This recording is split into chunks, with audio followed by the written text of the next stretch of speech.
My daughter-in-law packed my backpack for a trip I did not want to take. When I opened it at a gas station miles from home, my heart nearly stopped. Inside was not my clothes or my blood pressure medicine. It was a cold metal block wrapped in black tape with wires sticking out and a digital screen counting down. I drove straight to the nearest police station praying I would not explode on the highway. When the officer saw what I was holding, his face went pale. "Where did you get this, sir?" he screamed, reaching for his weapon. That was the moment I knew my family did not just want me out of the house. They wanted me dead. And they wanted me to die looking like a monster. Before I tell you how I survived this nightmare, let me know where you are watching from in the comments below. Hit like and subscribe if you have ever had to watch your back around the people you are supposed to trust. I am Silas Freeman, 68 years old. To my neighbors in Atlanta, I am just a retired man who wears old flannel shirts and drives a beat-up truck. They see me tending my garden or sitting on my porch and they think I am simple. They do not know about my past as a chief engineer for defense systems. They do not know about the $8 million in real estate assets I quietly manage. And my son Trey certainly does not know. He only sees an old man who is taking up space. That morning started with a rush that felt more like an eviction than a farewell. My son Trey and his wife Paige were not just walking me to the car. They were practically pushing me out the door. The Atlanta humidity was already rising, sticking to my skin, but the chill coming from my daughter-in-law was colder than any winter draft. Paige stood by the open door of my truck, checking her smartwatch every 30 seconds. She was a woman who lived her life for social media, always curating the perfect image of a lifestyle she could not actually afford. Her blonde hair was perfectly styled, her makeup flawless, but her eyes were hard like flint. "Here, Dad," she said, shoving a heavy tactical backpack into my chest. Her voice had that sugary coating she used when she was trying to manipulate someone, high-pitched and fake. "You are going to love this trip to Florida. The bus ride is scenic and you need the break. Get some fresh air. Relax by the ocean. We just need the house to ourselves for a week to rekindle things. You understand, right?" I did not understand. I did not want to go to Florida.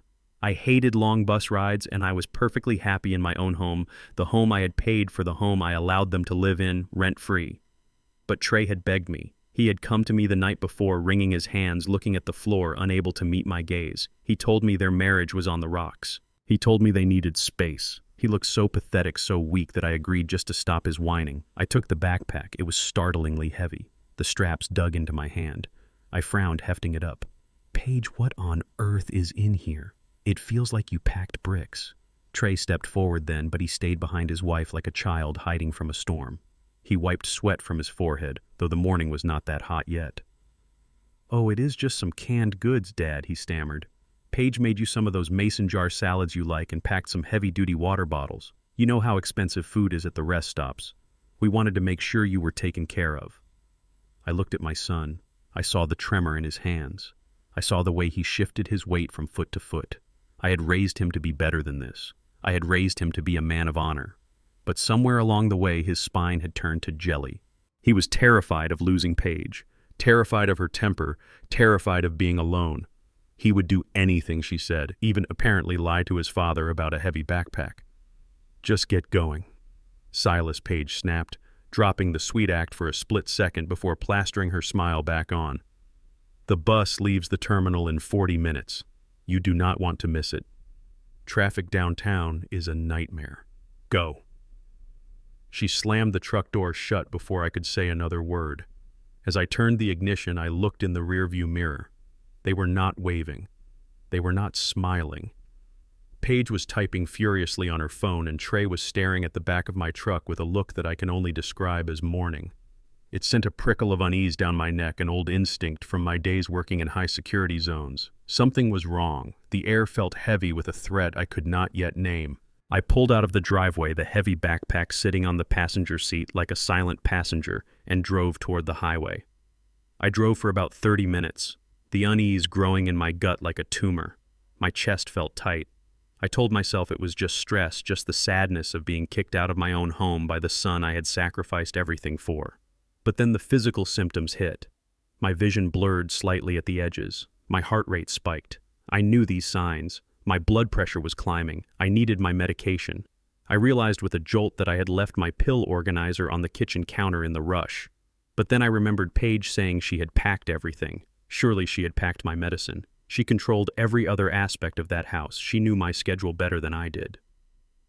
I pulled off the highway at a rundown gas station near the edge of the city limits. It was one of those places with flickering fluorescent lights and a cashier behind bulletproof glass. I parked in the shadows away from the pumps. I needed water and I needed to find those pills.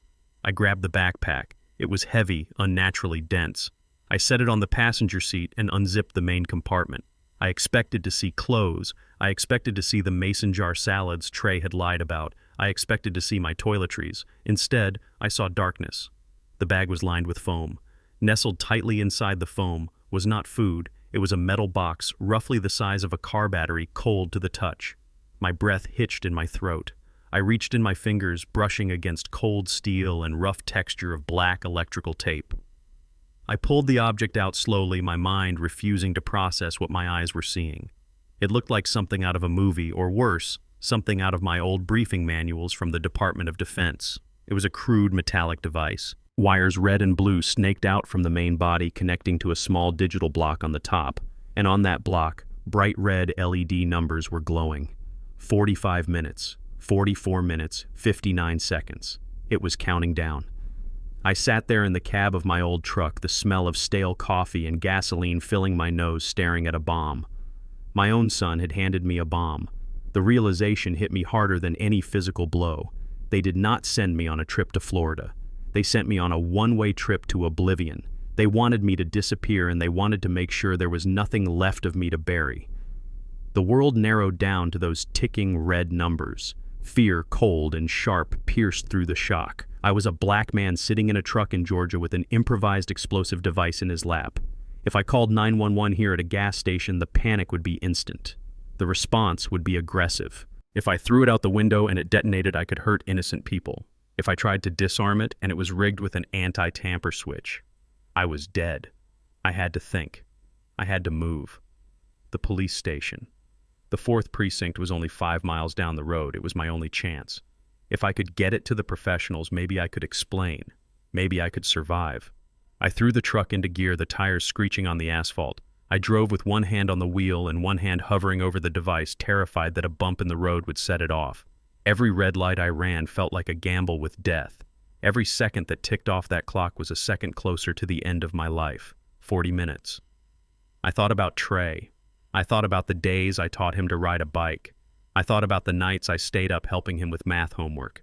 How does a boy who cried when he stepped on a snail grow up to hand his father a backpack rigged to explode? The answer was Paige. Her greed was a poison that had infected him completely. She did not just want my money, she wanted to erase me. I screeched into the parking lot of the police station, ignoring the designated spaces and slamming the truck into park right in front of the glass double doors. I grabbed the bag. I didn't zip it. I couldn't waste the time. I ran toward the doors, my heart hammering against my ribs like a trapped bird.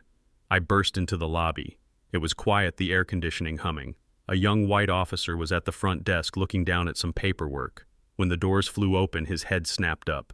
He saw a large black man in old clothes running toward him with a strange wired object in his hands. His reaction was instantaneous. He did not ask questions. He did not ask for help. He reached for his holster. "Stop right there," he screamed, his voice cracking with tension. "Drop the bag. Drop it now or I will shoot." He leveled his service weapon at my chest. I froze. The bag was heavy in my arms. The timer was facing me. 32 minutes.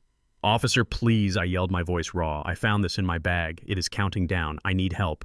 He did not hear me, or he did not care. All he saw was a threat. All he saw was a stereotype.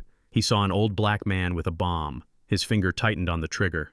I could see the whites of his eyes wide with panic and aggression. "I said drop it," he roared. "Get on the ground, hands behind your head. Do it now." I stood there paralyzed. If I dropped it, the impact might trigger the mechanism. If I didn't drop it, he was going to put a bullet in my heart. I was trapped between my son's betrayal and this officer's fear. "Please." I begged, tears stinging my eyes, not from fear of death, but from the sheer injustice of it all. "It is a bomb. My son gave it to me. Look at the timer." The officer took a step forward, the gun steady. "I am not going to ask you again." Suddenly, a door to the side burst open. A tall, broad-shouldered man stepped out. He was African-American, older, with the stripes of a sergeant on his sleeve. He took in the scene in a fraction of a second. The terrified rookie. Me shaking, holding the metal box. "Stand down, Miller," the sergeant barked. His voice was deep, authoritative. "Sarge, he has got a weapon," the rookie stammered, not lowering his gun. "He came in asking for help, Miller. Lower the weapon. That is an order." The sergeant turned his gaze to me. His name tag read Vance. He looked me in the eye, and for the first time that day, I saw intelligence instead of fear. He looked at my hands. He looked at the object. He took 2 slow steps toward me, ignoring the rookie's protest. "Sir, my name is Sergeant Vance," he said calmly. "I need you to show me what is in your hands." Slowly.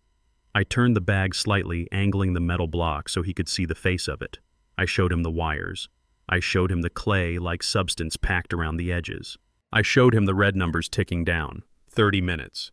Sergeant Vance stopped. His eyes locked onto the device. I saw the color drain from his face. His calm demeanor shattered for a split second, replaced by pure, unadulterated horror. He recognized what he was looking at. "Oh my God," he whispered, the sound barely escaping his throat. He looked back at the rookie, his voice rising to a shout that echoed off the walls. "Miller, holster your weapon and hit the alarm. That is C4. Evacuate the building. Evacuate the damn building right now." The lobby erupted into chaos. Alarms blared. Officers poured out of back rooms. Sergeant Vance grabbed my arm, his grip like iron, but he didn't treat me like a criminal. He treated me like a man standing on top of a volcano. "Come with me," he said. "We are getting this thing into the containment unit in the back. Do not let go. Do not shake it. Just walk." As we ran toward the reinforced rear exit, I looked down at the timer one last time. 29 minutes. I realized then that my war with Paige and Trey had just begun. If I survived the next half hour, I was going to make sure they wished the bomb had gone off. Because what I was going to do to them would be far more destructive than any explosion. The interrogation room was a box of concrete and cold steel designed to strip a man of his humanity long before he was ever charged with a crime. I sat on a metal chair that was bolted to the floor, the chill of the surface seeping through my thin flannel trousers. My wrists were handcuffed to the table in front of me, the metal biting into my skin every time I shifted my weight. The air smelled of stale coffee and aggressive cleaning chemicals, a scent that stung the back of my throat. Across from me, Officer Miller, the young rookie who had nearly put a bullet in my chest less than an hour ago, paced back and forth like a caged predator. He kept his hand near his holster, his eyes fixed on me with a mixture of fear and hatred. To him, I was not a retired engineer or a grieving father. I was a domestic terrorist. I was a threat. I was a headline waiting to happen. They had stripped me of my belt, my shoelaces, and my dignity. They had taken my wallet, my keys, and the picture of my late wife Beatrice that I kept in my front pocket. I felt naked without it, vulnerable in a way I had not felt since my days in basic training 50 years ago. But the physical discomfort was nothing compared to the storm raging inside my mind. I was not afraid of prison. I was not even afraid of the electric chair. I was consumed by a question that felt like a physical weight crushing my lungs. Why? My son Trey had handed me that bag. He had looked me in the eye, his own eyes shifting and wet with nervous sweat, and told me it was food. He had let me walk out the door knowing I was carrying a device designed to end my life. I replayed the morning over and over in my head, the way Paige checked her watch, the way Trey stood behind her silent and cowardly. Had he known what was inside, or was he just so blinded by his love for that woman that he did not ask questions? I wanted to believe he was innocent. I wanted to believe he was just a fool. But the weight of the backpack on my lap at the gas station told a different story. He knew. He had to know. And that betrayal hurt worse than the cold steel around my wrists. Officer Miller slammed his hand on the table, making me jump. "Start talking," he barked. "Who are you working for? Where did you get the C4? Is there another device out there?" I looked up at him, my eyes weary. "I told you, son. My name is Silas Freeman. I am a retired grandfather. My son gave me the bag. I did not know what was in it." Liar, Miller spat. "Innocent grandfathers do not walk into police stations with military-grade explosives. You are going to rot in a federal black site for this." I stayed silent. There was no point in arguing with fear. I closed my eyes and pictured Trey's face again. I tried to find the boy I had raised, the boy who used to sit on my lap while I explained how circuit boards worked. I tried to find the young man who had cried at his mother's funeral, promising to take care of me. Where had he gone? When had he been replaced by this stranger who would send his own father to die in a ball of fire on the side of a highway? The pain of it was a physical ache, a sharp, twisting knife in my gut that made it hard to breathe. I had built a life for him. I had built a fortune for him. And this was my repayment. The heavy steel door buzzed and swung open. Sergeant Vance walked in. The atmosphere in the room shifted instantly. Miller stopped his pacing and stood at attention, but Vance ignored him. The sergeant looked tired. He looked older than he had in the lobby. He carried a thick manila folder in his hand, and his expression was grim, like a doctor coming to deliver a terminal diagnosis. He pulled out the chair opposite me and sat down, the metal legs scraping loudly against the concrete floor. He placed the folder on the table but did not open it. He just looked at me for a long time, studying my face, looking for the monster his rookie partner saw. "It is safe," Vance said finally, his voice low and rumbled. The bomb squad finished their assessment. I let out a breath I did not know I was holding. "So I am not going to blow up." "No," Vance said. "You are not. Because it was not a bomb, Mr. Freeman." I blinked, confused. But the timer, the wires, the clay, it was a prop. Vance continued, leaning forward. A very sophisticated, very convincing movie prop. The wiring was a mess of nonsense, but it looked real enough to fool anyone who was not a demolition expert. It was designed to look lethal from a distance. A wave of confusion washed over me. A fake. Why would they give me a fake bomb? It did not make sense. If they wanted me dead, why not use a real one? Why send me on a bus ride with a toy? But then Vance opened the folder. He slid a photo across the table. It was a picture of the clay blocks that had been inside the device. They had been cut open. Inside the gray putty hidden from view were 5 tightly wrapped plastic bricks filled with a white powder.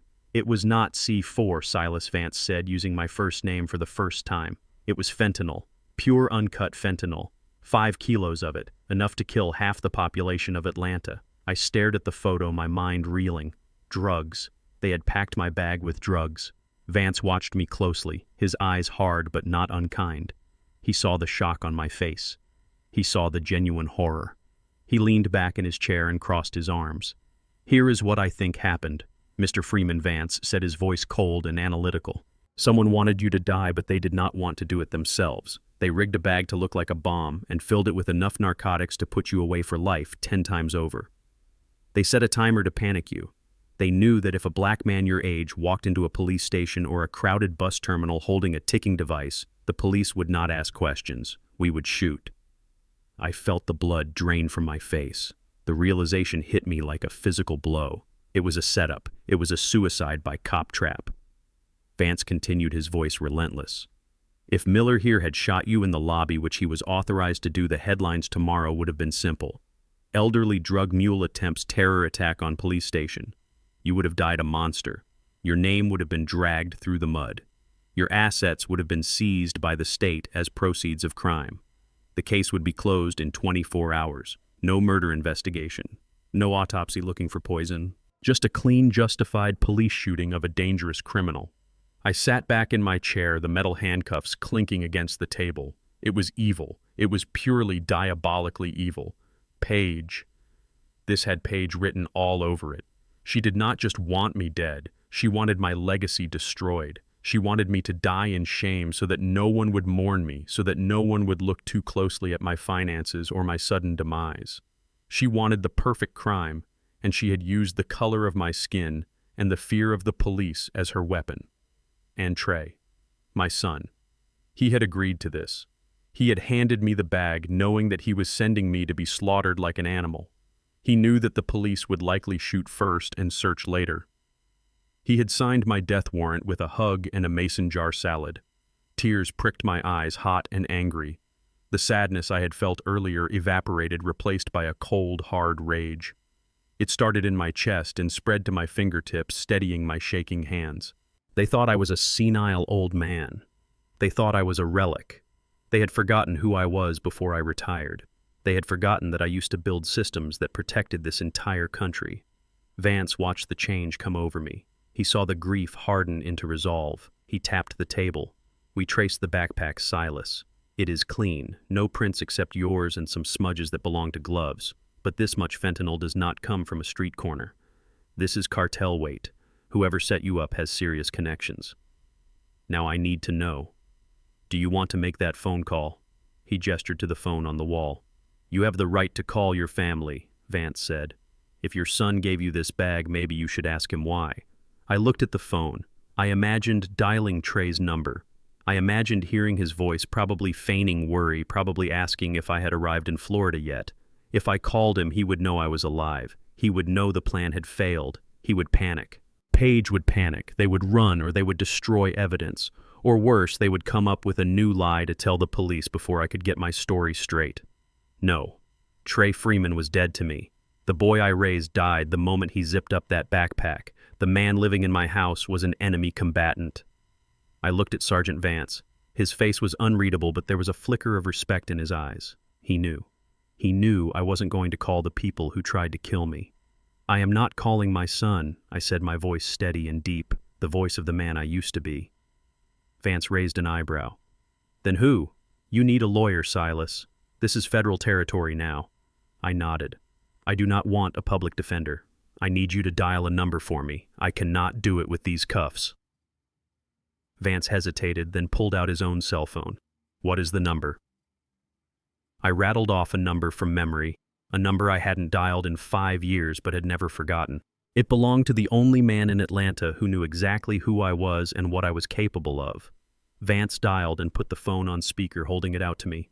It rang twice. A sharp professional voice answered. Whitaker Law, this is the private line. Who is this? It is Silas, I said, leaning toward the phone. There was a pause on the other end. A long, heavy silence. Then the voice lost its professional edge and became sharp with concern. Silas, I have not heard from you since the funeral. What is wrong? I took a deep breath. I stared at the reflection of my own eyes in the interrogation mirror. They were cold. They were focused. Whitaker, I said. I am at the 4th Precinct. I have been framed for domestic terrorism and narcotics trafficking. The hostile elements are inside my own perimeter. I paused, letting the weight of the words sink in. Initiate Ghost Protocol Whitaker. They tried to kill me. Now I am going to bury them. I saw Sergeant Vance's eyes widen. He looked at me, really looked at me, and realized that the old man in the flannel shirt had just declared war. On the other end of the line, I heard the sound of a chair scraping back and keys jingling. Sit tight, Silas Whitaker said, his voice cold as ice. Do not say another word to the police. I am on my way. And God help whoever did this to you. The line went dead. I sat back in my metal chair. The handcuffs were still tight. The room was still cold, but I didn't feel it anymore. All I felt was the burning desire for justice. My family wanted a tragedy. I was about to give them a war. The interrogation room was a box of concrete and cold steel designed to strip a man of his humanity long before he was ever charged with a crime. I sat on a metal chair that was bolted to the floor, the chill of the surface seeping through my thin flannel trousers. My wrists were handcuffed to the table in front of me, the metal biting into my skin every time I shifted my weight. The air smelled of stale coffee and aggressive cleaning chemicals, a scent that stung the back of my throat. Across from me, Officer Miller, the young rookie who had nearly put a bullet in my chest less than an hour ago, paced back and forth like a caged predator. He kept his hand near his holster, his eyes fixed on me with a mixture of fear and hatred. To him, I was not a retired engineer or a grieving father. I was a domestic terrorist. I was a threat. I was a headline waiting to happen. They had stripped me of my belt, my shoelaces, and my dignity. They had taken my wallet, my keys, and the picture of my late wife Beatrice that I kept in my front pocket. I felt naked without it, vulnerable in a way I had not felt since my days in basic training 50 years ago. But the physical discomfort was nothing compared to the storm raging inside my mind. I was not afraid of prison. I was not even afraid of the electric chair. I was consumed by a question that felt like a physical weight crushing my lungs. Why? My son Trey had handed me that bag. He had looked me in the eye, his own eyes shifting and wet with nervous sweat, and told me it was food. He had let me walk out the door knowing I was carrying a device designed to end my life. I replayed the morning over and over in my head. The way Paige checked her watch, the way Trey stood behind her silent and cowardly. Had he known what was inside, or was he just so blinded by his love for that woman that he did not ask questions? I wanted to believe he was innocent. I wanted to believe he was just a fool. But the weight of the backpack on my lap at the gas station told a different story. He knew. He had to know. And that betrayal hurt worse than the cold steel around my wrists. Officer Miller slammed his hand on the table, making me jump. "Start talking," he barked. "Who are you working for? Where did you get the C4? Is there another device out there?" I looked up at him, my eyes weary. "I told you, son. My name is Silas Freeman. I am a retired grandfather. My son gave me the bag. I did not know what was in it." Liar, Miller spat. "Innocent grandfathers do not walk into police stations with military-grade explosives. You are going to rot in a federal black site for this." I stayed silent. There was no point in arguing with fear. I closed my eyes and pictured Trey's face again. I tried to find the boy I had raised, the boy who used to sit on my lap while I explained how circuit boards worked. I tried to find the young man who had cried at his mother's funeral, promising to take care of me. Where had he gone? When had he been replaced by this stranger who would send his own father to die in a ball of fire on the side of a highway? The pain of it was a physical ache, a sharp, twisting knife in my gut that made it hard to breathe. I had built a life for him. I had built a fortune for him. And this was my repayment. The heavy steel door didn't buzz. This time it clicked open with a sense of authority that made the air in the room change instantly. A man walked in who looked like he owned the building, the city, and perhaps the very concept of justice itself. Marcus Whitaker was not a tall man, but he carried himself with the density of a collapsed star, pulling all the attention in the room into his orbit. He wore a charcoal suit that cost more than Officer Miller made in 3 months, and his eyes behind wire-rimmed glasses were sharp enough to cut glass. He didn't look at me at first. He looked straight at the rookie Miller, who was still guarding the door with his hand on his holster. Whitaker didn't say a word. He just held out a business card. Miller took it, looked at it, and I saw his Adam's apple bob as he swallowed hard. "Get these cuffs off him," Officer Whitaker said, his voice low and smooth like expensive bourbon. "Now." Miller looked at Sergeant Vance for confirmation. Vance nodded once, a sharp jerk of his chin. The rookie fumbled for his keys, his hands shaking slightly. The metal ratcheted loose and my hands were free. I rubbed my wrists, feeling the blood rush back, but the coldness inside me didn't leave. Whitaker walked over to the table and placed a briefcase on it. "Silas," he said, looking at me for the first time. "You look like hell." "I feel like I just woke up in a different universe, Marcus," I replied, my voice raspy. Vance stepped forward. "Mr. Whitaker, I assume you are representing Mr. Freeman." "I am representing Justice Sergeant Whitaker," corrected him. "And I am here to ensure that a decorated patriot does not get railroaded by a domestic dispute gone nuclear. I have already spoken to the district attorney. Given the circumstances and Mr. Freeman's background, which has been verified at the highest levels, he is to be released into my custody immediately. The official record will state that the suspect is being transferred for specialized interrogation. Unofficially, he is walking out the back door." Vance nodded. He knew the score. He knew that whatever game was being played here was way above his pay grade. "We need a secure location," Vance said. "If whoever set him up thinks he failed, they might try again. Or they might run." Whitaker tapped his briefcase. "I have a safe house in Buckhead. Secure comms. No digital footprint. We go there. We debrief. And then we decide how to bury them." We left the precinct through a loading dock. The afternoon sun hit my face, and for a second I wanted to cry. I was free, but I was homeless. I was a fugitive in my own life. I got into the back of Whitaker's black SUV. Vance got in the front passenger seat.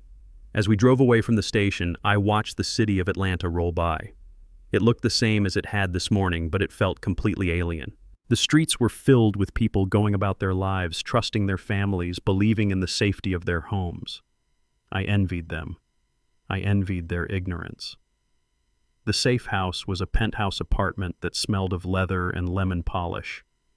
It was sterile and cold, the perfect place to dissect a murder plot.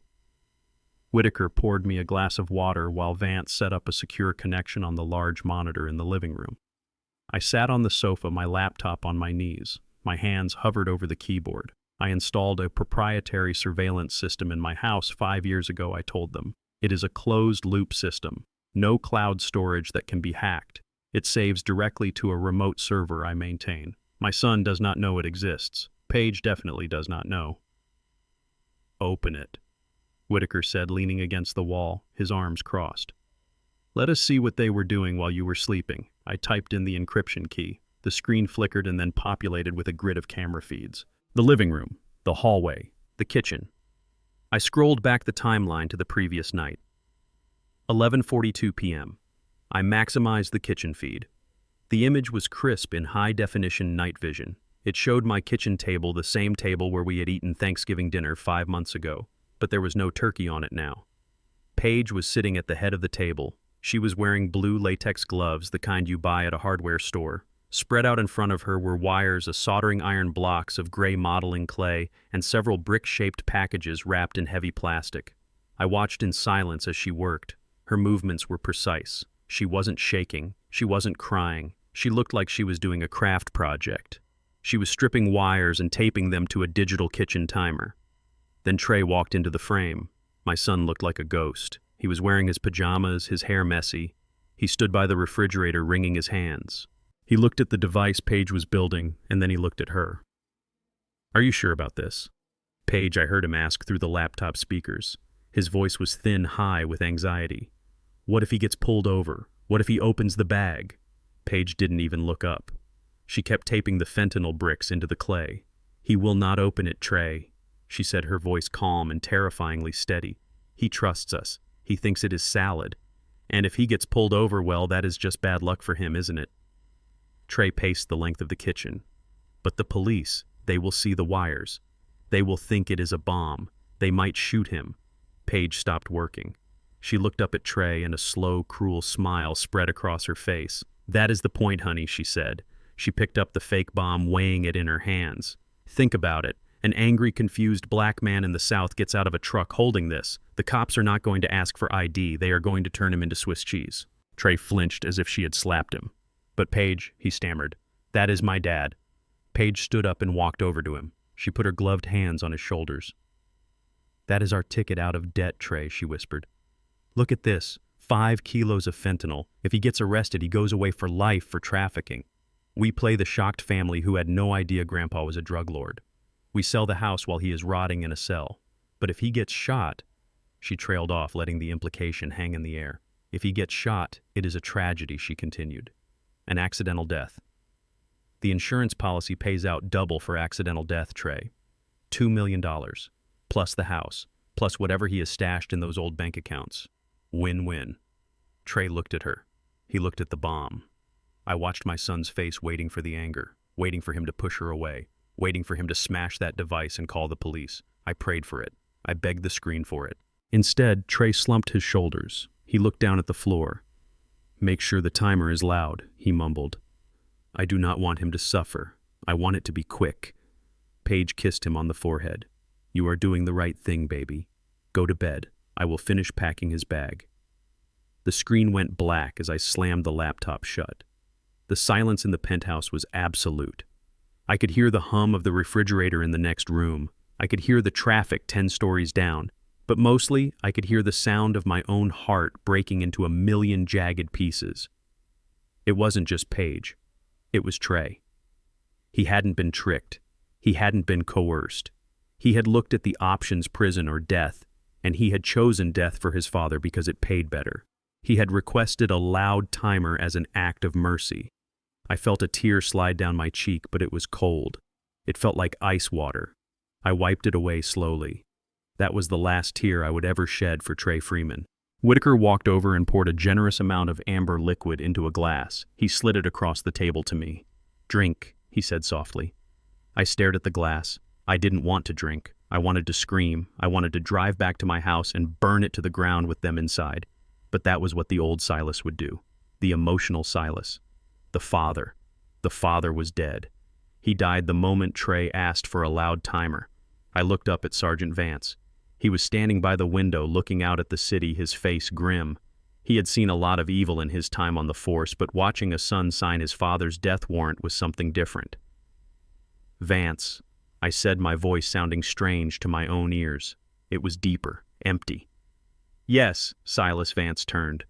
"I need you to do something for me. I need you to leak a story to the press." Vance frowned. "What story?" I stood up. I walked to the mirror in the hallway and looked at myself. I saw an old man in a flannel shirt. I saw gray hair and tired eyes. I saw a victim. I unbuttoned the flannel shirt and threw it on the floor. I kicked off the worn-out sneakers. I stood straighter, pulling my shoulders back, shedding the weight of 20 years of retirement. "Tell them the suspect is dead," I said. Whitaker raised an eyebrow, a slow smile touching his lips. He understood immediately. Dead, Vance asked. But Silas? Tell them there was an incident during the approach, I said, turning to face them. Tell them the device detonated, or tell them the police neutralized the threat. It does not matter. The headline needs to be that the man with the bomb is dead. But why? Vance asked. We have the evidence. We can arrest them right now. No, Whitaker interrupted, his eyes gleaming. Arresting them is too easy. If we arrest them now, they get lawyers. They get bail. They spin a story about how they were forced or how it was a prank gone wrong. Exactly, I said. I walked back to the table and looked at the black screen of the laptop. I want them to think they won. I want them to believe the plan worked. I want Paige to pop that champagne she has been saving. I want Trey to feel the relief of my death. I clenched my fist on the table. When they think I am dead, they will get sloppy. I continued. They will start spending money they do not have. They will reveal their accomplices. They will show the world exactly who they are. And when they have dug their hole so deep they cannot climb out. I looked at Whitaker, then at Vance. The pain in my chest was gone. It was replaced by a cold mechanical precision. It was the feeling I used to get when I was designing defense grids, when I was calculating blast radiuses. Silas Freeman. The father is dead, I said, my voice flat and hard as granite. He died in that parking lot. I looked at my reflection one last time. The eyes staring back were not kind. They were not forgiving.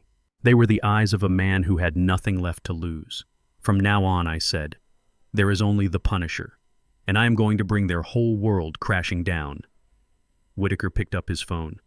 I will call my contact at the Chronicle. The story will break in 20 minutes. Vance nodded slowly, a look of grim satisfaction settling on his face. I will confirm the fatality with the precinct. We will put your body in the morgue on paper. Good, I said. Now, let us watch them celebrate my murder. The hotel suite Whitaker had arranged for me was a palace of marble and velvet situated high above the Atlanta skyline. It was the kind of place where politicians and celebrities hid from the world, but tonight it felt like a mausoleum. I sat in a leather armchair with a glass of 50-year-old scotch in my hand, staring at the massive flat-screen television mounted on the wall. The volume was turned up and the news anchor's voice filled the room. Breaking news tonight from the 4th Precinct, where a tragedy has unfolded involving a local senior citizen. The screen cut to a live feed outside the police station. Microphones were shoved into the face of a woman who looked like the very portrait of grief. It was Paige. She was wearing black, not the stylish outfits she usually flaunted, but a modest dress that made her look smaller and vulnerable. Her mascara was running down her cheeks in carefully calculated streaks. She clung to Trey's arm as if she could not stand on her own. My son stood beside her looking at the ground. He was pale and his shoulders were hunched. To the world he looked like a devastated son. To me he looked like a man who was terrified he might vomit from guilt. He was confused. Paige sobbed into the microphones, her voice breaking perfectly on cue. My father-in-law had dementia. He did not know what he was doing. He thought he was carrying groceries. She looked directly into the camera, her eyes wide and wet. And the police shot him. They saw an old black man and they just opened fire. They did not ask questions. They did not try to help him. They murdered a confused grandfather because of the color of his skin. It is a hate crime. It is a travesty of justice. I took a sip of scotch, letting the burn settle in my chest. It was a masterstroke. Paige was evil, but she was brilliant. By framing my death as a police shooting motivated by racism, she was ensuring that no one would look too closely at the family.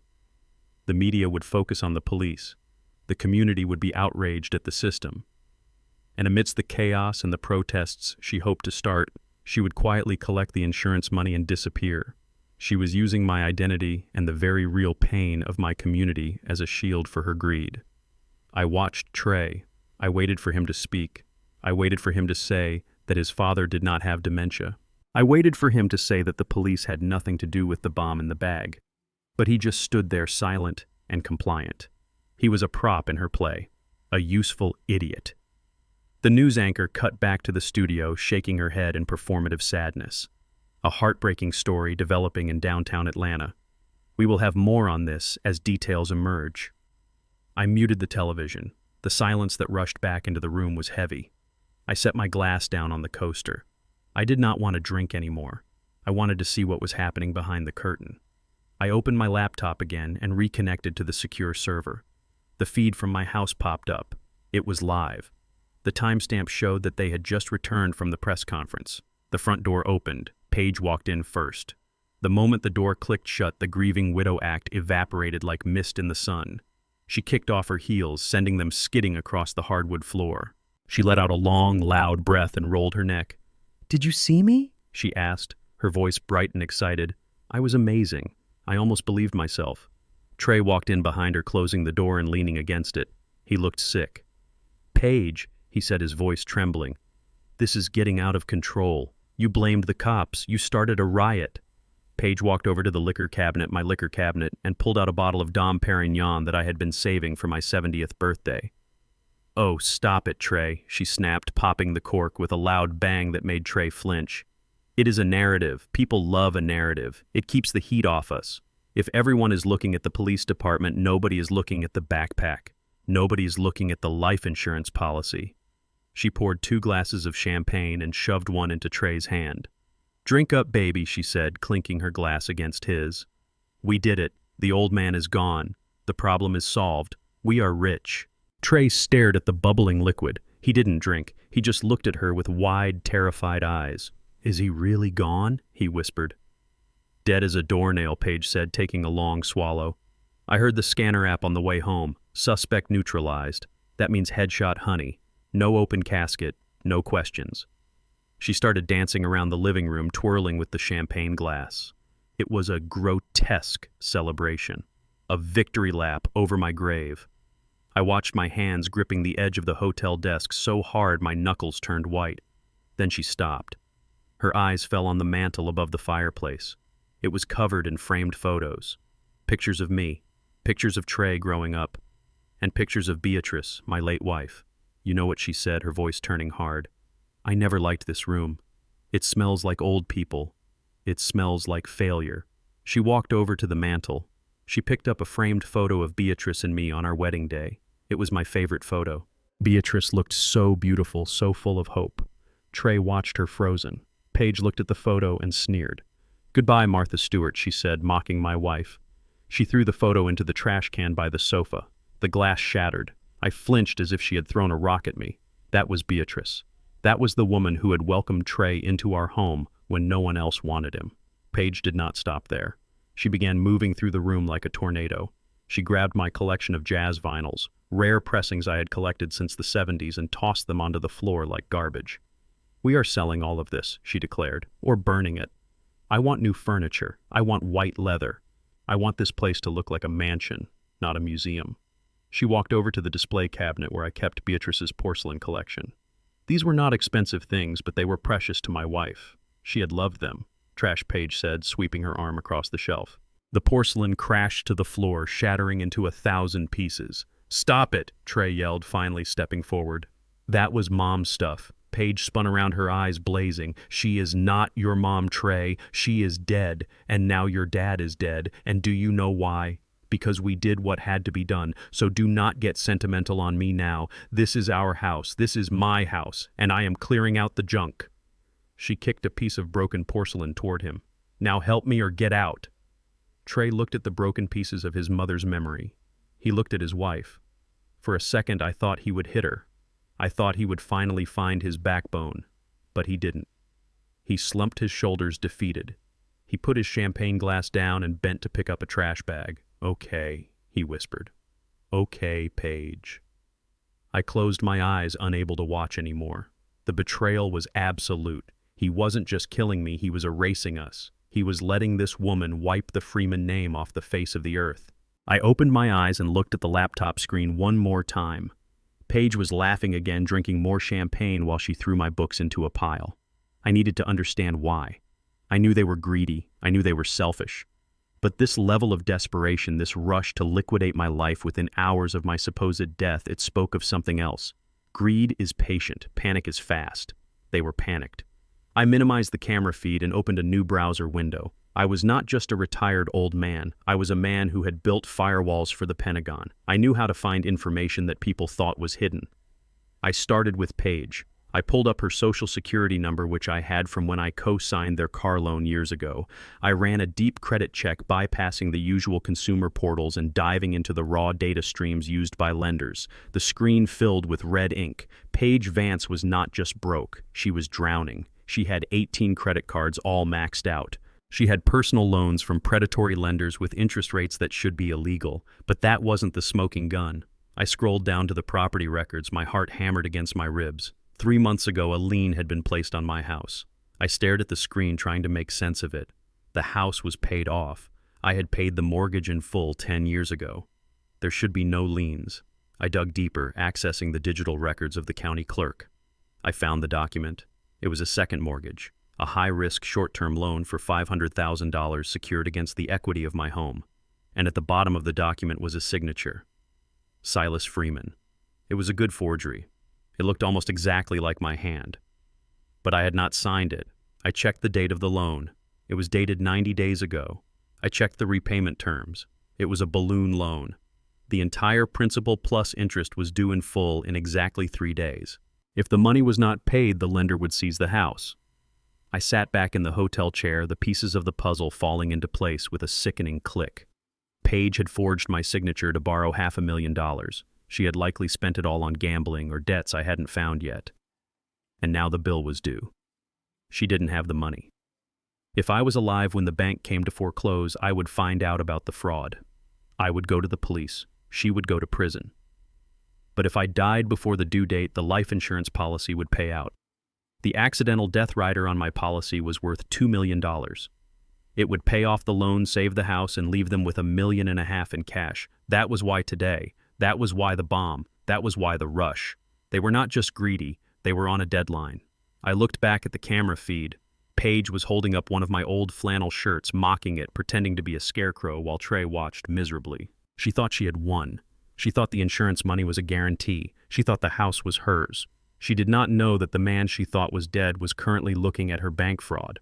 She did not know that I was the only thing standing between her and a federal prison cell. And she definitely did not know that I owned the bank that held the note on the house. I picked up my phone and dialed Whitaker. I found the motive, I said, my voice cold. She forged my signature on a $500,000 mortgage. The note is due in 72 hours.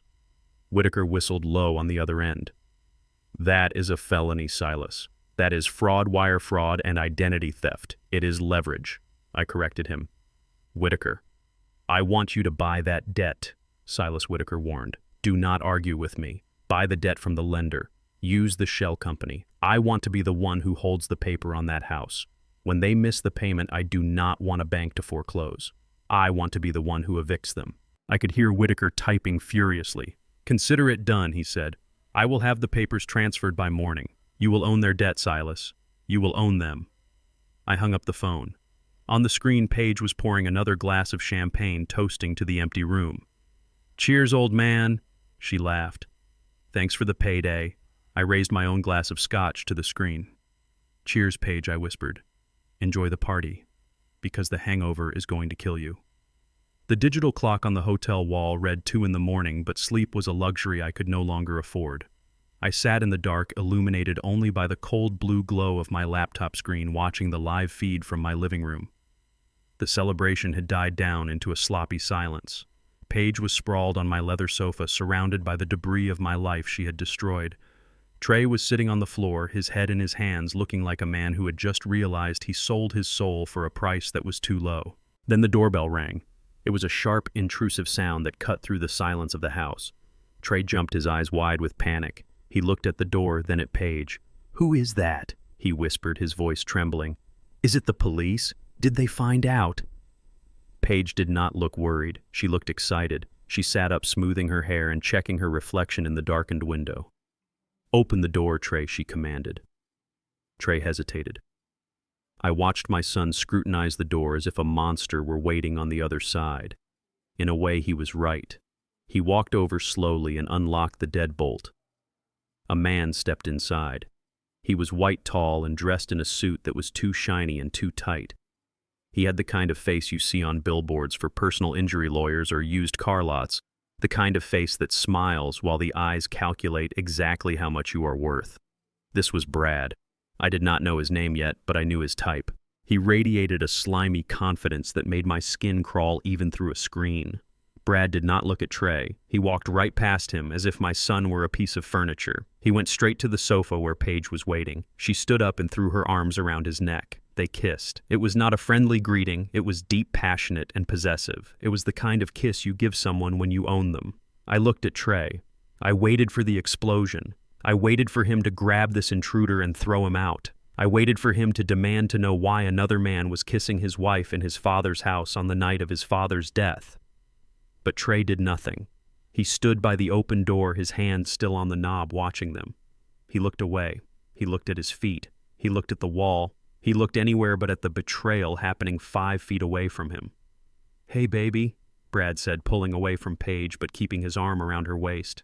He looked over at Trey with a smirk. "Oh, close the door, sport. You are letting the air conditioning out." Trey closed the door. He did not say a word. He walked past them, his head hung low like a beaten dog, and disappeared into the hallway toward the guest bedroom. I felt a bile rise in my throat. It was one thing to be a criminal. It was another thing entirely to be a coward. My son was both. He had helped murder me to please a woman who was cheating on him right in front of his face. He had traded his father for a wife who despised him.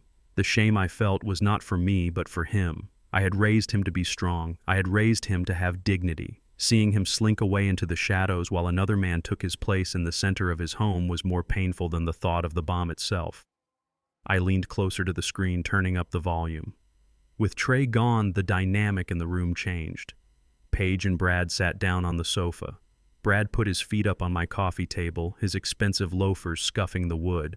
He poured himself a glass of my champagne, drinking it straight from the bottle. "So," Brad said, wiping his mouth. "Is it done?" "It is done," Paige replied, her eyes shining. "The news said suspect neutralized. That means dead. The old man is gone." Brad laughed a low, ugly sound. "I told you it would work. People see a backpack and wires and they panic, especially when the guy holding it looks like him."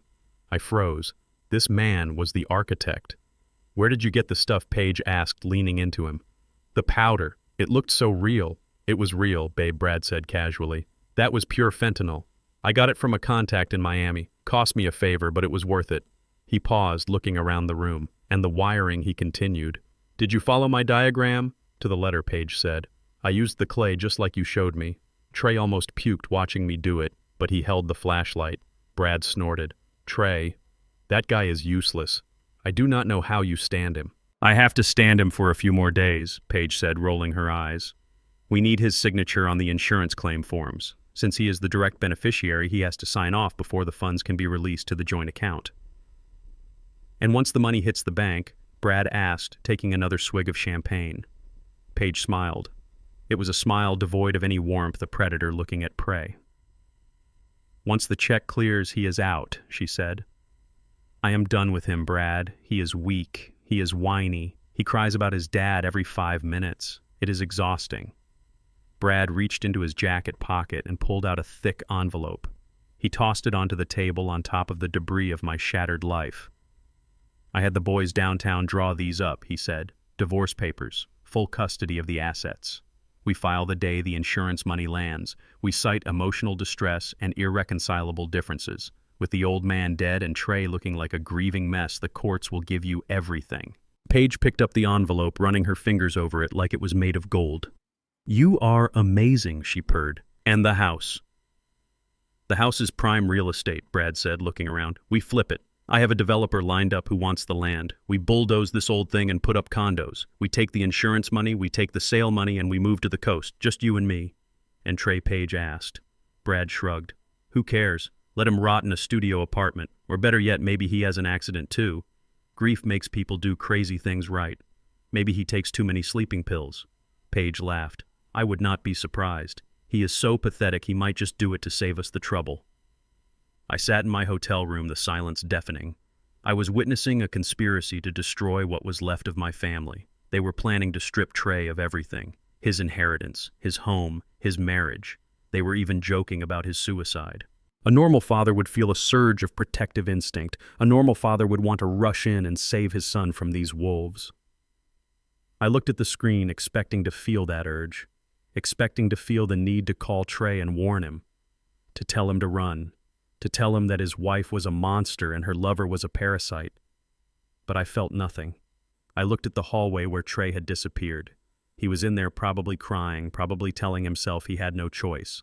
But he did have a choice. He had a choice when Paige suggested the plan. He had a choice when they built the bomb. He had a choice when he handed me the bag. He had a choice tonight when that man walked into his house. Every single time, Trey Freeman had chosen the path of least resistance. He had chosen cowardice. He had chosen greed. He was not a victim. He was an accomplice who was about to be betrayed by his co-conspirators. I watched Brad put his hand on Paige's knee. I watched them toast to their future, a future built on my grave and Trey's ruin. I realized then that saving Trey would be a mistake. If I saved him now, he would never learn. He would never understand the magnitude of his sins. He would just go back to being weak, finding another Paige to latch onto, another person to control him. He needed to be broken. He needed to be destroyed completely, so that if there was anything salvageable inside of him, it would have to crawl out of the ashes on its own.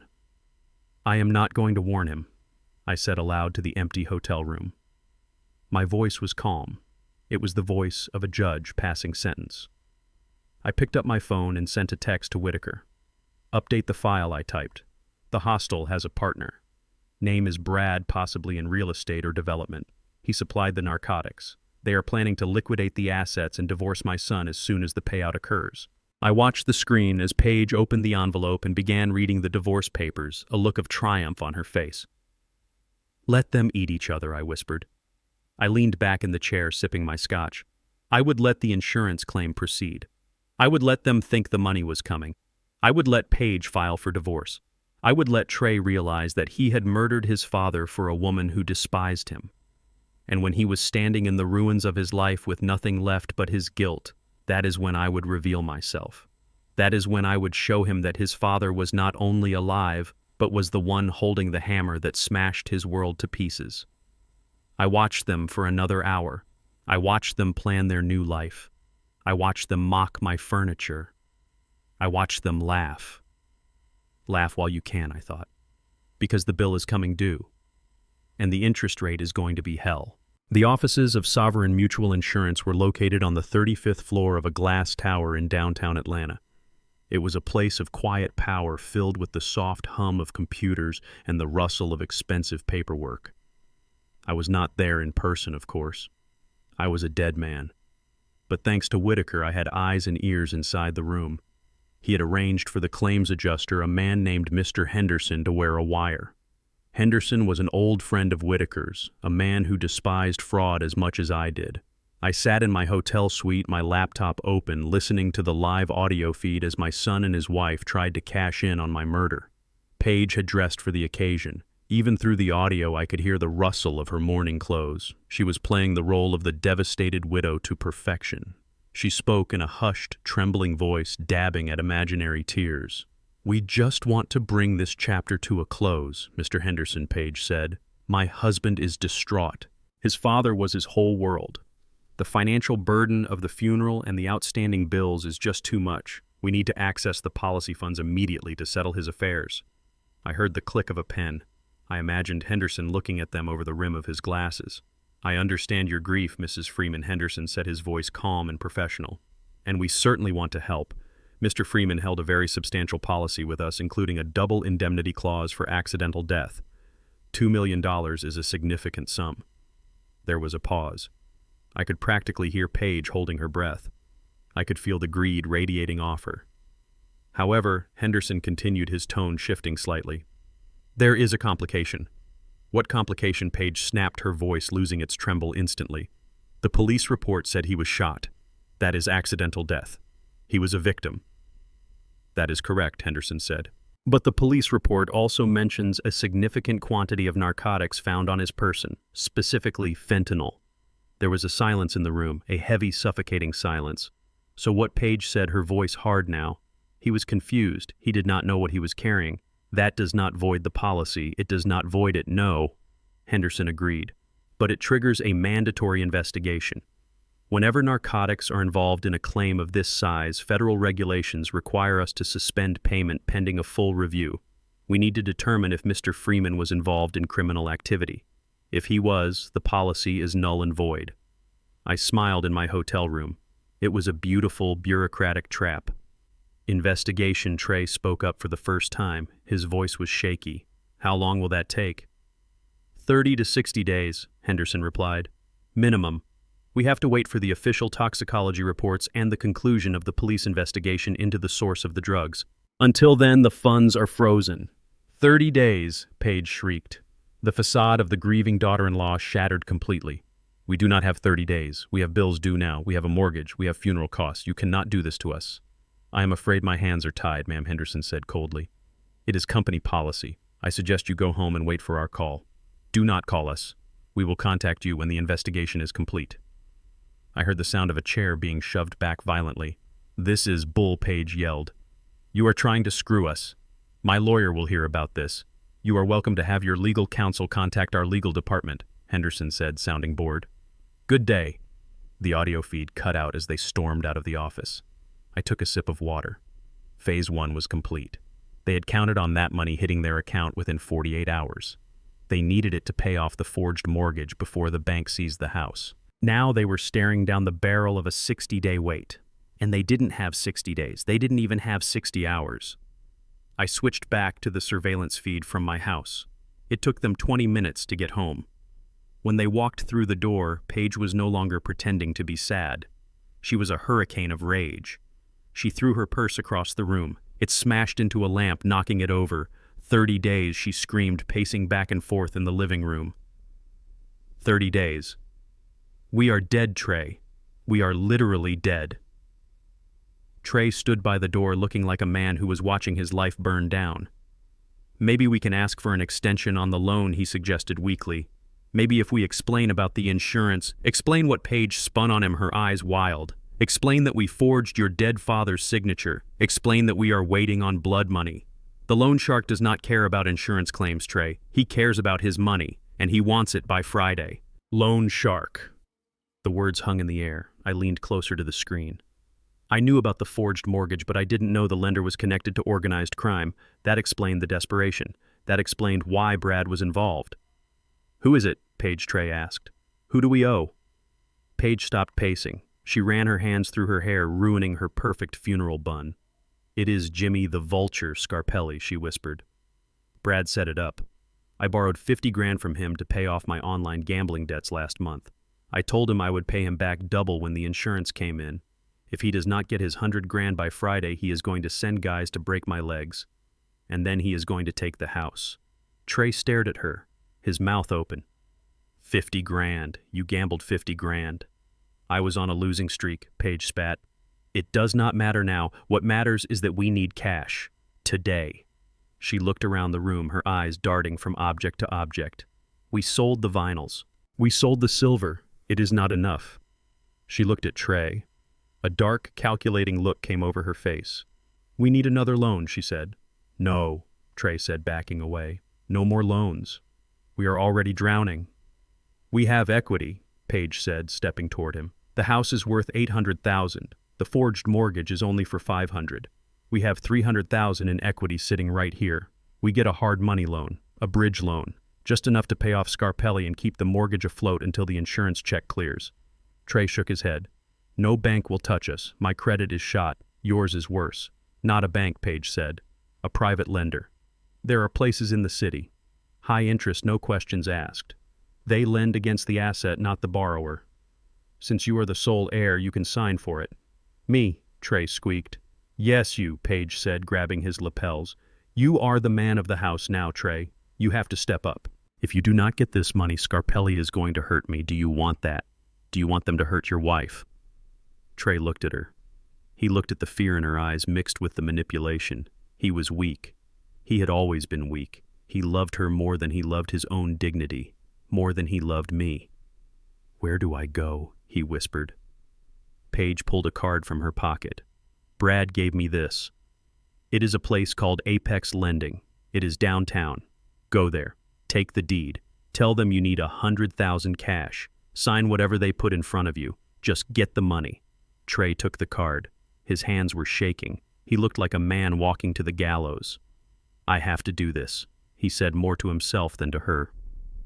Yes, you do, Paige said, kissing him on the cheek. Save us, baby. Trey turned and walked out the door. I watched him go. I felt a cold knot in my stomach. He was digging his grave deeper and deeper. He was going to a predatory lender to pay off a loan shark to cover a gambling debt incurred by the woman who convinced him to kill his father. It was a tragedy of errors. But there was one thing neither of them knew.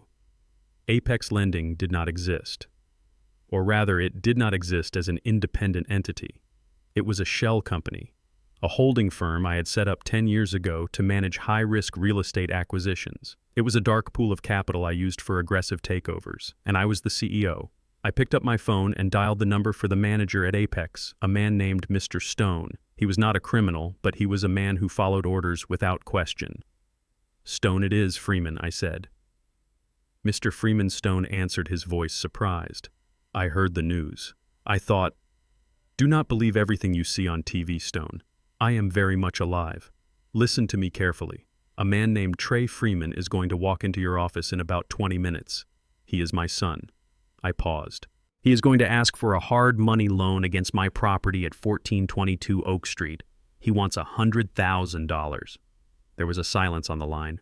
You want me to deny him, sir? No, I said, my voice dropping an octave.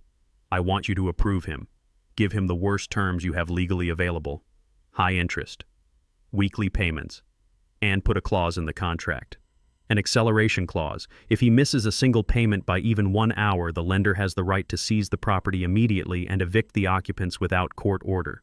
Make him sign it. Are you sure, Sir Stone asked? That is aggressive. Do it, I commanded. And Stone, send the digital contract to my secure email for final approval. I want to be the one who clicks the button. Understood, Mr. Freeman. I hung up. I waited. 30 minutes later, my email pinged. It was a PDF document from Apex Lending. I opened it. It was a standard high-risk loan agreement. The terms were brutal. 20% interest, weekly installments, immediate foreclosure upon default. I scrolled down to the bottom. There it was. Trey's signature. It was shaky, the ink uneven where his hand had trembled. He had signed away his birthright. He had signed away the home I built. He had signed away his future to pay for his wife's mistakes. I looked at that signature. I remembered teaching him to write his name in cursive at the kitchen table. I remembered how proud he was when he got it right. Now that same hand had signed a death warrant for his father and a foreclosure notice for himself. He did not know he was borrowing from me. He did not know that the crushing weight he was about to feel was coming from his own father's hand. He thought he was saving his marriage. He was just tightening the noose. I moved my cursor over the approve button. My finger hovered over the mouse. This was it. Once I clicked this, there was no going back. I was officially becoming the instrument of my son's destruction. I was becoming the monster they said I was. But then I remembered the backpack. I remembered the timer counting down. I remembered Paige laughing with the champagne. I remembered Trey turning his back while another man kissed his wife in my living room. They had made their choice. Now I was making mine. I clicked the mouse. Approved. The money would be wired to Trey's account within the hour. He would pay off the loan shark. He would feel a moment of relief. He would think he had dodged the bullet, but the bullet was already in the chamber, and I had just pulled the trigger. I closed the laptop and walked to the window of the hotel. I looked out at the city. Somewhere down there, Trey was walking out of an office with a check in his hand, thinking he had won. Enjoy the money, son, I whispered to the glass, because it is the last dime you will ever see. The live feed from my home office was a high-definition window into hell. I sat in the hotel room, the air conditioning humming a low monody, while on my screen my son and his wife desecrated the sanctuary I had built over 40 years. My office was not just a room. It was where I designed security protocols that kept this country safe. It was where I read bedtime stories to Trey when the thunder was too loud. It was where I mourned Beatrice. Now it was being gutted. Paige stood in the doorway, her arms crossed, tapping her foot with impatient rhythm. She was wearing workout clothes, tight and expensive, bought with my stolen money. Get it all out, Trey, she barked. Brad wants to move his weights in here by tomorrow. He says the lighting is perfect for his mirror selfies. I want this room stripped to the studs. No dusty books, no old man smell. Trey was sweating. He was dragging boxes across the hardwood floor, scratching the finish I had applied myself 10 years ago. He looked exhausted, but there was a frantic energy to his movements. He wanted to please her. He wanted to show her he was useful. He picked up a stack of my engineering journals. These were hand-bound leather notebooks containing schematics and ideas from my time at the Department of Defense. They were irreplaceable. Trash Page said, pointing a manicured finger at the black garbage bags lining the wall. Trey didn't even open them. He didn't look at the dates. He just swept them off the desk and dumped them into the plastic sack like they were potato peelings. Then he reached for the shadow box on the wall. My heart seized in my chest. Inside that glass case were my service medals, my commendations, the flag that had draped over my father's coffin. It was the physical proof of the Freeman family's honor. Trey pulled it off the wall. The hook ripped out of the drywall, leaving a jagged white scar. He held it for a second, looking at the medals. Page sighed loudly. "Do not get sentimental, Trey. It is just old metal. It clashes with the aesthetic." "You are right," Trey muttered. He walked over to the trash can. He did not put it in gently. He dropped it. I heard the glass crack through the microphone. The sound was sharp and final. He had just thrown away our history to make room for a con man's dumbbells. "Move the desk," Page commanded. "And check for anything valuable before you toss it. I am going to get wine." She turned and left, leaving Trey alone in the wreckage of my life. I watched as he yanked open the drawers of my mahogany desk. He was not looking for memories. He was looking for cash. He tossed my pens, my stationery, and my reading glasses onto the floor. He was moving with a violence that surprised me. It was as if he blamed the objects for his own guilt. Then he stopped. His hand had brushed against something in the back of the bottom drawer. He pulled it out.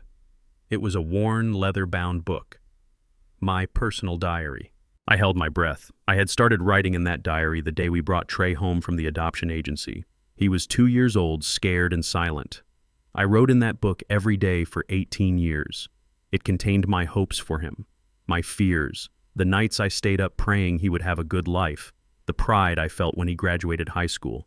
Trey sat down on the floor, his back against the desk. He opened the book. The spine cracked a sound that felt like a bone breaking. He started reading. I zoomed in the camera. He was on the first page. I knew what it said by heart. November 12th.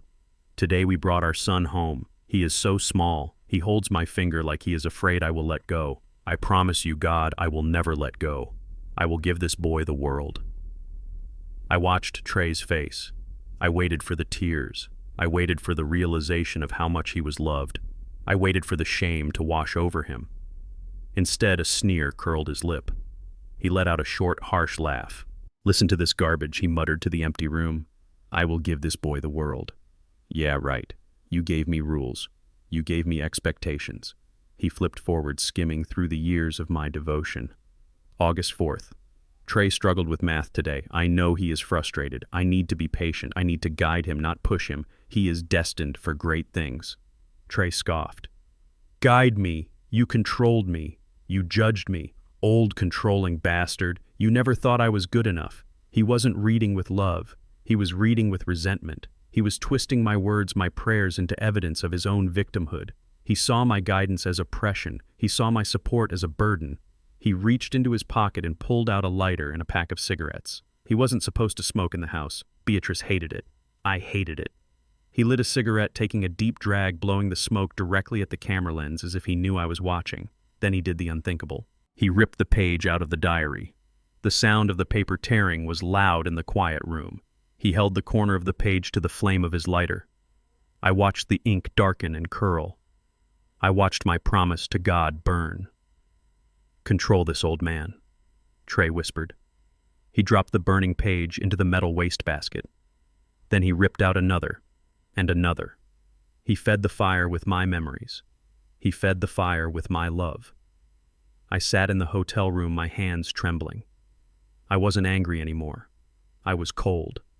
A deep Arctic freeze settled over my soul. That was the moment Silas Freeman, the father, truly died. The man sitting in the hotel room was no longer a parent. He was a force of nature. Trey watched the fire for a moment, mesmerized by the destruction.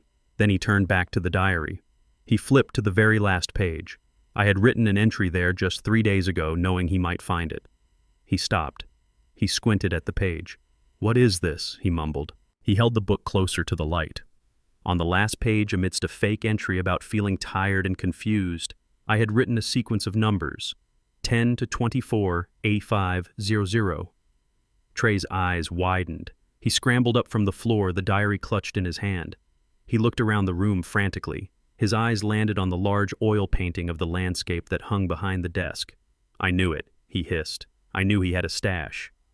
He ran to the painting and ripped it off the wall, throwing it aside. Behind it, embedded in the wall, was a heavy steel wall safe. It was an old model, heavy and secure. I kept it for important documents, but I rarely used it. Trey, however, looked at it like it was the Holy Grail. He was shaking with excitement. He looked at the numbers in the diary, then at the keypad on the safe. 10, he muttered, pressing the buttons. 24, 85, 00. The safe let out a mechanical whir. The light turned green. There was a heavy clunk as the bolts retracted. Trey let out a sound that was half laugh, half sob. He grabbed the handle and yanked the heavy steel door open. "Jackpot," he whispered. He reached inside his hands, grasping for stacks of cash, for gold bars, for the millions he thought I kept hidden in the walls. But his hands found only air. The safe was empty. Well, not entirely empty. On the middle shelf, sitting alone in the cold steel box, was a single white envelope. Trey froze. He blinked as if he couldn't believe his eyes. He felt around the inside of the safe, checking the corners, checking for a false bottom. There was nothing. Just cold metal and one envelope. He snatched the envelope up. He tore it open with savage movements, ripping the paper. He pulled out a single sheet of stationery. He read it. I saw his lips move as he sounded out the words I had written just before I left for that cursed trip. To my son, Trey. "If you are reading this, it means you have gone looking for my money before my body is even cold. It means you broke into my private sanctuary. It means you ignored everything I ever taught you about honor and patience." Trey's face turned red. A vein popped out in his forehead. "If you are reading this," the note continued, "then I have failed as a father. I did not raise a man. I raised a vulture. There is no money here, Trey. The only thing in this safe is my disappointment, and that is a weight you will carry for the rest of your life." Trey screamed. It was a primal, ugly sound of frustrated greed. He crumpled the note in his fist. "You son of a Bach!" he roared at the empty safe. "You lied. You hid it. Where is it?" He kicked the desk. He grabbed the lamp and smashed it against the wall. He was having a tantrum, a violent, destructive meltdown of a child who didn't get the toy he wanted. "Where is my money?" he screamed, his voice cracking. He didn't care that I was dead. He didn't care about the diary he had burned. He only cared that the metal box was empty. Inside the safe, hidden in the upper corner of the door frame, a micro camera with a wide-angle lens captured every second of his rage. It captured the contorted features of his face. It captured the way he spat on the floor. It captured the absolute, undeniable proof that my son loved money more than he had ever loved me. I sat in the hotel room and saved the video clip. I backed it up to 3 different servers. This was it. This was the final nail. There was no redemption for Trey Freeman. There was no misunderstanding.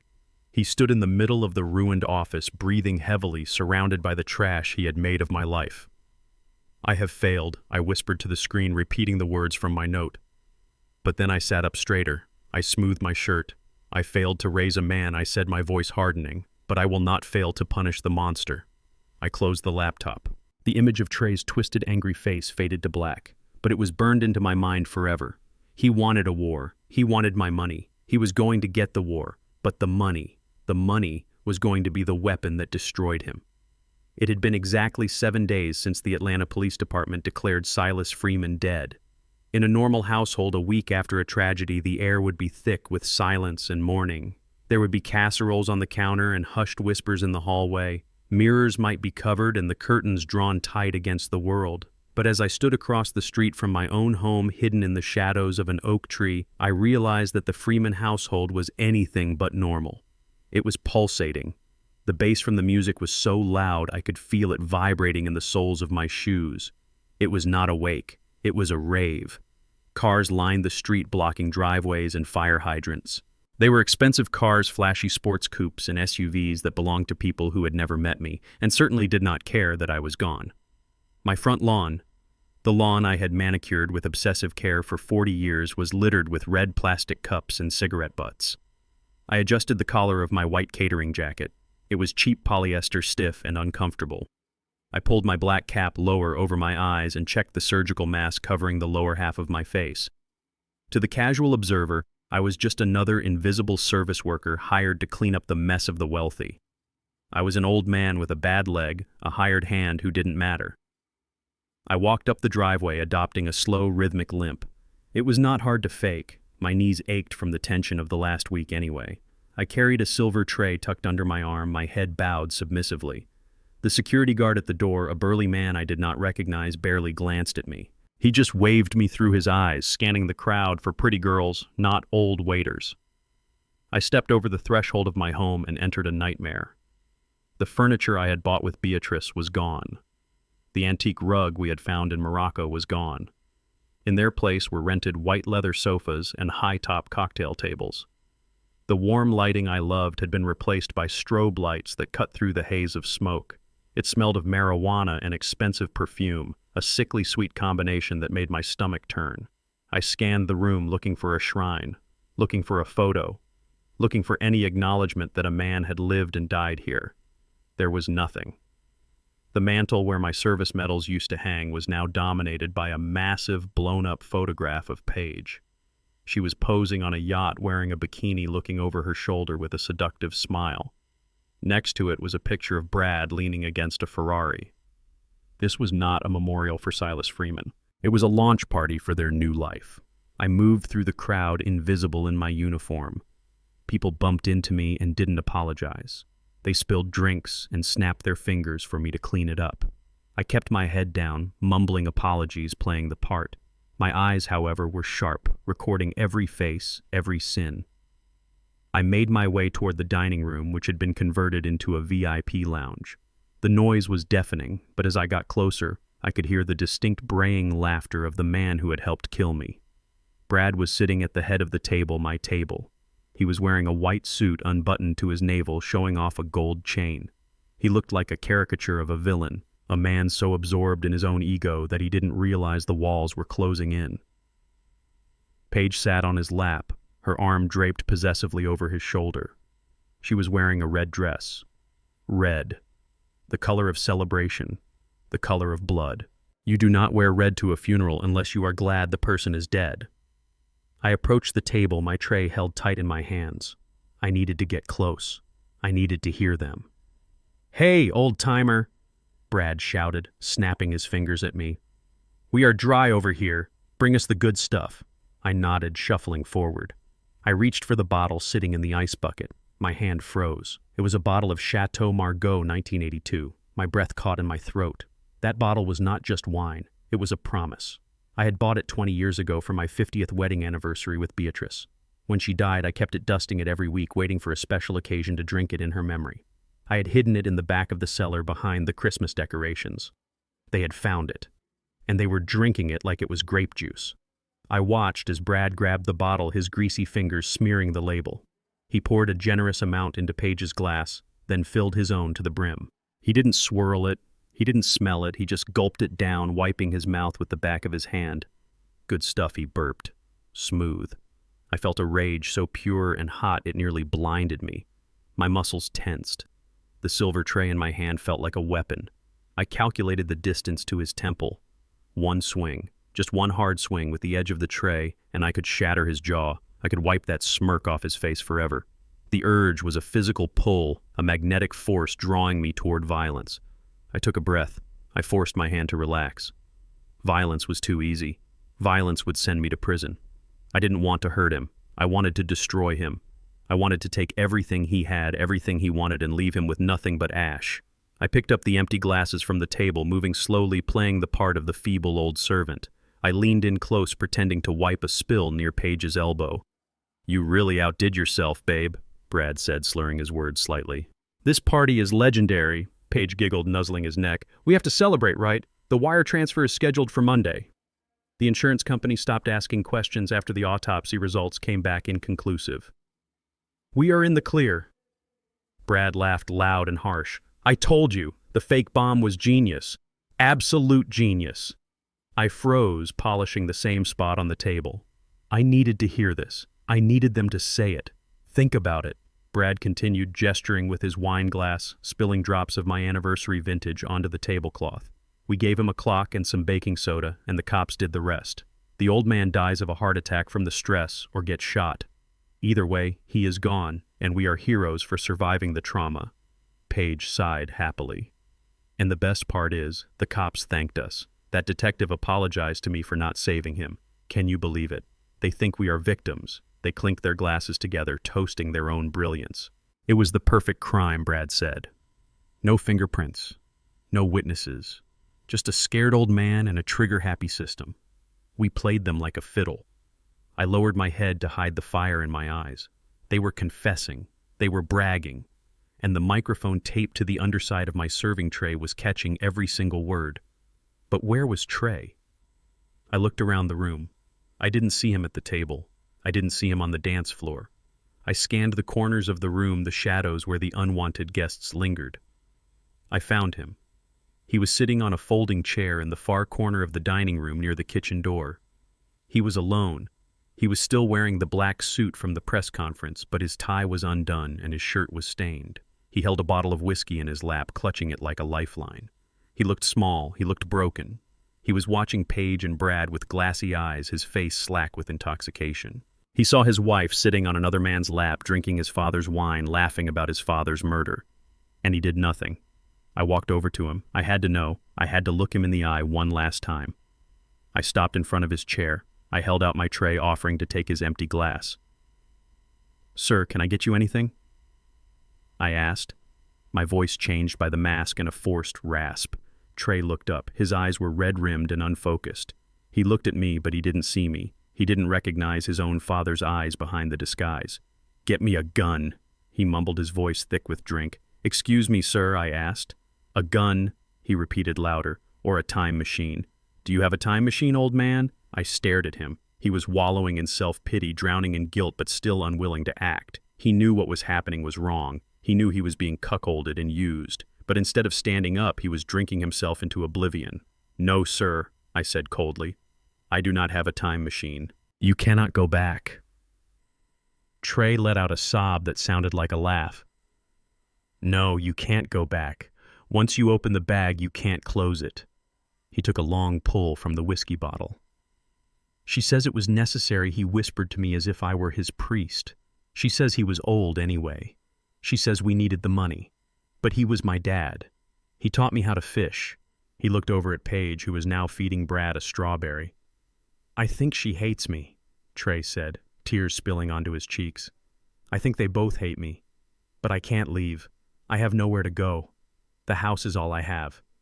He looked back at me, his eyes pleading for absolution from a stranger. "I am a bad person, aren't I?" he asked. I looked down at my son. I saw the weakness that had rotted his soul. I saw the fear that paralyzed him. "Yes," I said, my voice dropping the rasp for just a second, sounding exactly like Silas Freeman. "Yes, you are." Trey blinked. He squinted at me, trying to focus, trying to place the voice. "Dad," he whispered. I didn't answer. I turned and walked away. I walked back through the party, past the dancing strangers, past the desecrated photos, past the woman in the red dress and her lover. I walked out the front door and down the driveway. I stripped off the catering jacket and threw it into the back of my rental car. I took off the mask and took a deep breath of the night air. It was done. I had seen enough. I had heard enough. There was no doubt left in my mind. No hesitation. No lingering love to hold me back. I pulled out my phone and dialed Whitaker. "Did you get the feed?" I asked. "Crystal clear." Whitaker replied, his voice tight with anger. "We have the confession. We have the motive. We have the co-conspirator. It is enough to put them away for life." "Not yet," I said. "What do you mean, not yet?" Whitaker asked. "Silas, we have them. Let us call the police." "No police," I said, looking back at the house where the bass was still thumping. "Not tonight. Tonight is for business." I looked at the time on my phone. It was 11:58 p.m. "Whitaker, execute the foreclosure," I said. "But Silas, the paperwork usually takes days." Whitaker stammered. I do not care, I snapped. I own the debt. I own the bank. I want that house seized. I want them on the street. Tonight. Call the private security firm. Call the sheriff's deputies for a civil eviction. Tell them there is illegal activity and destruction of property on the premises which violates the terms of the loan. Just get them out. There was a pause, then I heard Whitaker let out a breath. You are a cold son of a gun, Silas. They killed me, Marcus, I replied, getting into the car. I am just returning the favor. I started the engine. I am going to park down the street, I said. I want to watch. I drove the car a block away and turned off the lights. I settled in to wait. The party was raging. The champagne was flowing. They thought they were untouchable, but the clock had just run out. I walked down the dark street, away from the thumping bass and the flickering strobe lights of the house I once called home. My knees ached from the feigned limp I had maintained for the last hour, but my heart ached from something far worse. I stripped off the cheap white catering jacket and tossed it into a dumpster in the alleyway. I pulled the surgical mask from my face and took a deep breath of the humid Atlanta night air. It tasted of rain and ozone.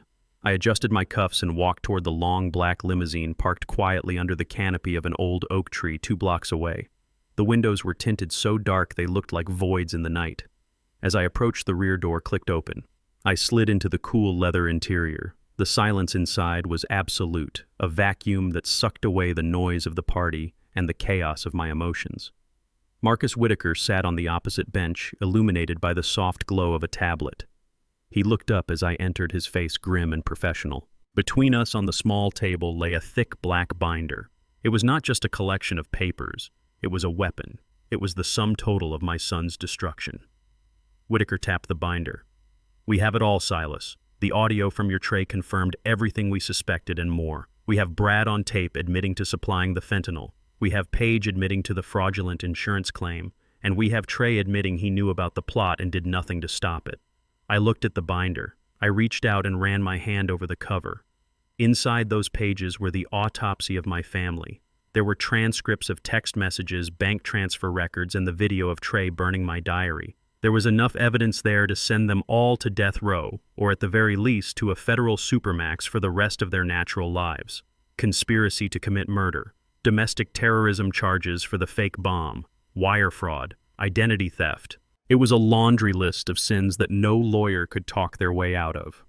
Whitaker watched me closely. I know what you are thinking, Silas.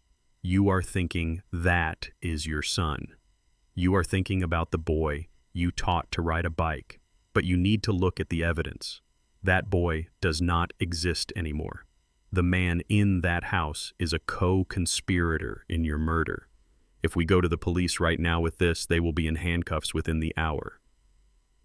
I looked out the window at the distant glow of the party. I could still hear the faint pulse of the music. They were dancing. They were drinking my wine. They were celebrating my death. If I sent the police in now, it would be too clean. They would be arrested, yes. They would be processed. They would get lawyers. They would have the comfort of the system. They would have a roof over their heads and 3 meals a day, even if it was in a cell. No, I said, my voice low and rough. Not yet. Whitaker frowned. Silas, this is dangerous. Every minute they are free is a minute they could run or destroy evidence. They aren't going to run, I said. They think they won. They are drunk and arrogant. I turned back to Whitaker. Arresting them is the end game, Marcus. But before the end, I want them to feel the beginning. I want them to know what it feels like to lose everything. I want to strip them bare. I want them standing on the street with nothing but the clothes on their backs before the handcuffs go on. Whitaker sighed, adjusting his glasses. You want to execute the property seizure? I nodded. I want that house. Tonight. Whitaker hesitated. Silas, we have the mortgage papers, but foreclosure is a process. Even with the acceleration clause, we usually have to give notice. We have to file with the county. It takes days, sometimes weeks, to get a sheriff to evict someone. Not this time, I said. Read the contract again, Marcus. Specifically the clause regarding the preservation of collateral. Whitaker tapped his screen, scrolling through the digital version of the loan agreement Trey had signed with Apex Lending. He stopped reading silently. His eyes widened. Clause 14B, he read aloud.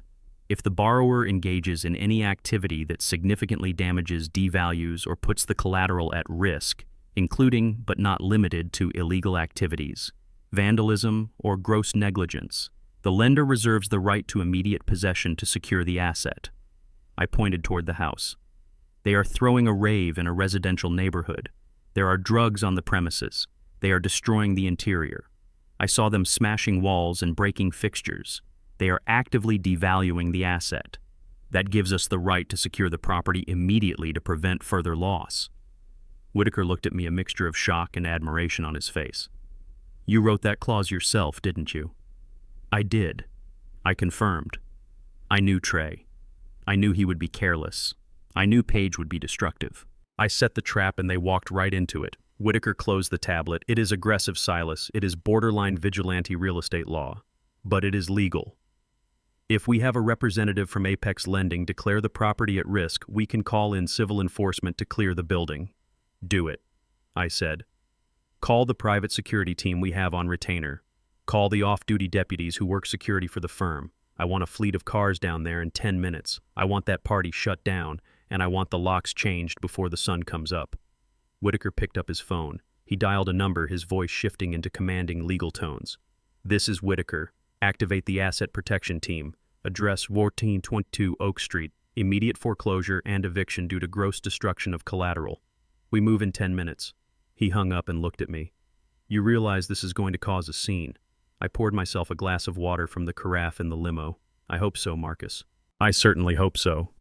10 minutes later, the street exploded with light. It wasn't the red and blue of a criminal raid, but the amber and white of private security and civil enforcement. 4 black SUVs roared down the street, followed by 2 patrol cars from the sheriff's department who were there to keep the peace during the eviction. They blocked the driveway boxing and the guests' luxury cars. The music inside the house didn't stop immediately. They couldn't hear the commotion over the bass. I watched from the safety of the limo as a man in a dark suit stepped out of the lead SUV. This was not Whitaker. This was Mr. Sterling, a senior partner at the firm, a man with a face like a bulldog and a voice like a foghorn. He held a megaphone in one hand and a stack of legal documents in the other. He walked up the driveway, flanked by 4 uniformed security guards. Sterling raised the megaphone. Attention occupants of 1422 Oak Street. This is the legal representative for Apex Lending. This property is being seized immediately due to violation of contract. Cut the music and exit the building. The music died instantly. The silence that followed was heavy and sudden. The front door swung open and Paige stumbled out, still holding a glass of wine. She looked furious and confused. Brad was right behind her, looking aggressive. Trey was nowhere to be seen, likely cowering inside. "Who the hell are you?" Paige screamed, her voice shrill in the night air. "Get off my property! I am calling the police! We have the police!" Mrs. Freeman Sterling boomed, pointing to the deputies standing by the road. "And this is not your property. As of 20 minutes ago, this property reverted to the lender due to non-payment and active destruction of collateral." "What are you talking about?" Brad shouted, stepping forward, his chest puffed out. "We have not missed a payment. The loan was just signed." Sterling didn't even look at him. He looked at the house. "You are in violation of Clause 14B. Illegal drug use, destruction of fixtures, and conducting a commercial event without insurance. We have video evidence of the interior damage. The lender has exercised the right to immediate possession. Everyone out. Now." Paige laughed, a hysterical, high-pitched sound. "You cannot do this. My father-in-law left this house to us. We are the owners." "Your father-in-law is dead," Sterling said coldly. "And your husband signed a high-risk loan against the deed. He signed away ownership rights in exchange for cash. And since you have trashed the place, you have forfeited the grace period." He signaled to the security team. "Clear the building. Everyone who does not live here leaves now. Everyone who claims to live here has 5 minutes to grab essentials and vacate." The security guards moved in. It was a wave of black uniforms pushing through the front door. The guests didn't fight. These were fair-weather friends leeches who were there for the free booze. The moment they saw law enforcement, they scattered like cockroaches. They ran for their cars, dropping red cups on the lawn, leaving tire marks on the pavement as they fled. Paige tried to block the door. "You cannot come in here. I know my rights." A deputy stepped forward, his hand resting on his belt. "Ma'am, this is a valid court order for repossession. You can leave voluntarily or you can be removed for trespassing. Your choice." Paige looked at the deputy, then at Sterling, then at the fleeing guests. Her face crumpled. She realized she had lost the audience. She realized the party was over. "Trey," she shrieked, turning back into the house. "Trey, do something." Trey stumbled out into the porch light. He was blinking, blinded by the floodlights from the SUVs. He looked terrified. "What is happening?" he slurred. "Who are these people?" "They are taking the house, you idiot," Page screamed, hitting him on the chest. "You signed something." "What did you sign?" I just signed the loan," Trey stammered. "They said it was standard." "There is nothing standard about Apex lending," Mr. Freeman Sterling said, stepping onto the porch. "We are very strict about our assets, and you have treated this asset like a garbage dump." Sterling handed Trey a document. "This is your eviction notice. You are barred from re-entering the premises. We will catalog your personal effects, and you can retrieve them from a storage facility in 30 days.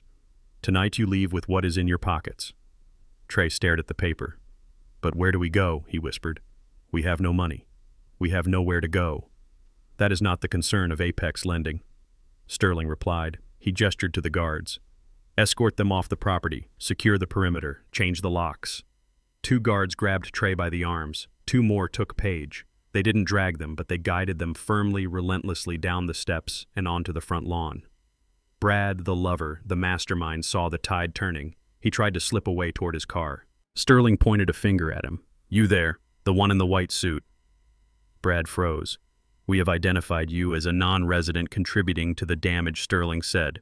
"Your vehicle is parked on private property that now belongs to us. It is being towed." A tow truck backed into the driveway, hooking up Brad's flashy sports car. Brad watched in horror as his ride was lifted into the air. "Hey, that is a $100,000 car," he yelled. "Then you should not have parked it at a foreclosure," Sterling said, turning his back. I watched from the limo as the locks were drilled out. I watched as the lights in the house were turned off one by one. I watched my son and his wife standing on the sidewalk, shivering in the night air, their party clothes looking ridiculous and sad. They were alone. The music was gone. The friends were gone. The house was dark. They stood there for a long time, staring at the home they had tried to steal. Page was screaming at Trey, hitting him, blaming him. Trey just stood there taking it, his head hanging low. Whitaker looked at me. "Are you satisfied, Silas?" I looked at the dark house. I looked at the 2 figures on the curb. "Not yet," I said. "They are homeless. Now they need to be hopeless." "Drive," I told the chauffeur. The limo pulled away, gliding silently past my son. He didn't look up. He didn't know that his father was passing him in the night, leaving him to the darkness he had chosen.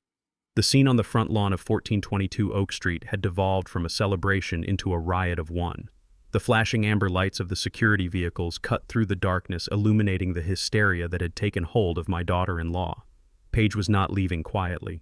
She was fighting like a cornered animal, screaming at the night, screaming at the guards, and screaming at the lawyer, Mr. Sterling, who stood on the porch like a statue of judgment. "This is my house!" she shrieked, lunging at Sterling. She shoved him, her nails scrabbling against his expensive suit. 2 security guards stepped in immediately, grabbing her arms and pulling her back, but she thrashed against them, her red dress tearing at the shoulder seam. "You cannot kick me out," she yelled, her voice raw and cracking. "My husband owns this house. His father died and left it to us. I am the lady of the house. I am the heir. You are nothing but a thief with a briefcase." Sterling adjusted his lapels, brushing off where she had touched him as if she were made of filth. He looked down at her from the height of the porch steps, his face impassive in the strobe of the security lights. "You are mistaken, Mrs. Freeman," Sterling said, his voice booming over the commotion. "You are not the owner. You are a squatter in a foreclosed property." He held up the loan document, the one she had forced Trey to sign just hours earlier. The paper rattled in the night breeze. "See this signature?" Sterling asked, pointing to the scrawl at the bottom. "This is your husband signing over the deed as collateral. And this clause right here states that in the event of contract violation, possession reverts immediately to the lender. That means me. That means Apex Lending." Paige stopped thrashing for a second, staring at the paper with wide, manic eyes. "But the money," she stammered. "We signed for the money. We are going to pay it back. The insurance check is coming." Sterling laughed, a dry, humorless sound. "The insurance check is under investigation," Sterling said, delivering the blow with surgical precision. "And you violated the terms of the loan 5 minutes after signing it by turning the collateral into a drug den and a rave. You breached the contract, Paige. You lose." "No." Paige screamed again, renewed panic flooding her veins. "No. You cannot take it. It is all I have. "It is not yours anymore," Sterling said, turning his back on her. "Secure the door." I watched from the limo as the reality finally seemed to pierce through Paige's alcohol-fueled haze. She realized that screaming was not working. She realized that her status as the grieving widow meant nothing to a repo man. She looked around wildly for an ally, for someone to save her from the consequences of her own greed. Her eyes landed on Brad. The man in the white suit was standing by the edge of the driveway watching his sports car disappear down the street on the back of a tow truck. He looked furious, but he also looked calculating. He was not looking at the house. He was looking at the street. He was looking for an exit. Brad Paige yelled, breaking free from the guards and running toward him. "Brad, do something. Tell them who you know. Call your lawyer." She grabbed his arm, clinging to him like a drowning woman clutches a piece of driftwood. "Baby, you have to help us," she pleaded, tears streaming down her face, ruining her perfect makeup. "They are kicking us out. They are taking everything. We have to go to your place. We can stay at your condo until this blows over." Brad looked down at her. He looked at her hand on his sleeve. He looked at the house that was currently being boarded up by the security team. Then he looked at the security guards who were watching him with hands on their batons. He peeled her fingers off his arm one by one. "My place?" Brad asked, his voice cold and flat. "I do not think so, Paige." Paige stumbled back, looking at him as if he had slapped her. "What?" she whispered. "But we are partners. We are together. You said we were going to the coast." Brad sneered. He brushed off his sleeve where she had touched him, mimicking the lawyer's earlier gesture. "That was when you had $2 million and a house to sell," Brad said. "Now you have nothing. You have a foreclosure on your record. You have an insurance investigation. You have debt." He took a step back, putting distance between them. "I am a businessman, Paige," he said, "and you are a bad investment." "But I did everything you said," Paige cried, reaching for him again. "I made the bomb. I forged the signature. I did it for us." Brad held up his hands, backing away faster. "Whoa, keep your voice down, you crazy witch," he hissed, glancing at the deputies. "I did not tell you to do anything. I was just a guest at a party. This is your house. This is your debt. This is your mess." He turned and started walking away down the dark street, his white suit glowing in the moonlight like a ghost. Brad Paige screamed, falling to her knees on the asphalt. "Do not leave me. I have nowhere to go." Brad didn't look back. He just kept walking, disappearing into the night, leaving her kneeling on the pavement, alone and broken. I shifted my gaze to the lawn. Trey was still there. He hadn't moved since the guards had escorted him out. He was sitting on the grass, looking at his hands. He looked like a child who had been put in time out. He had watched his wife beg her lover for help. He had watched her lover abandon her.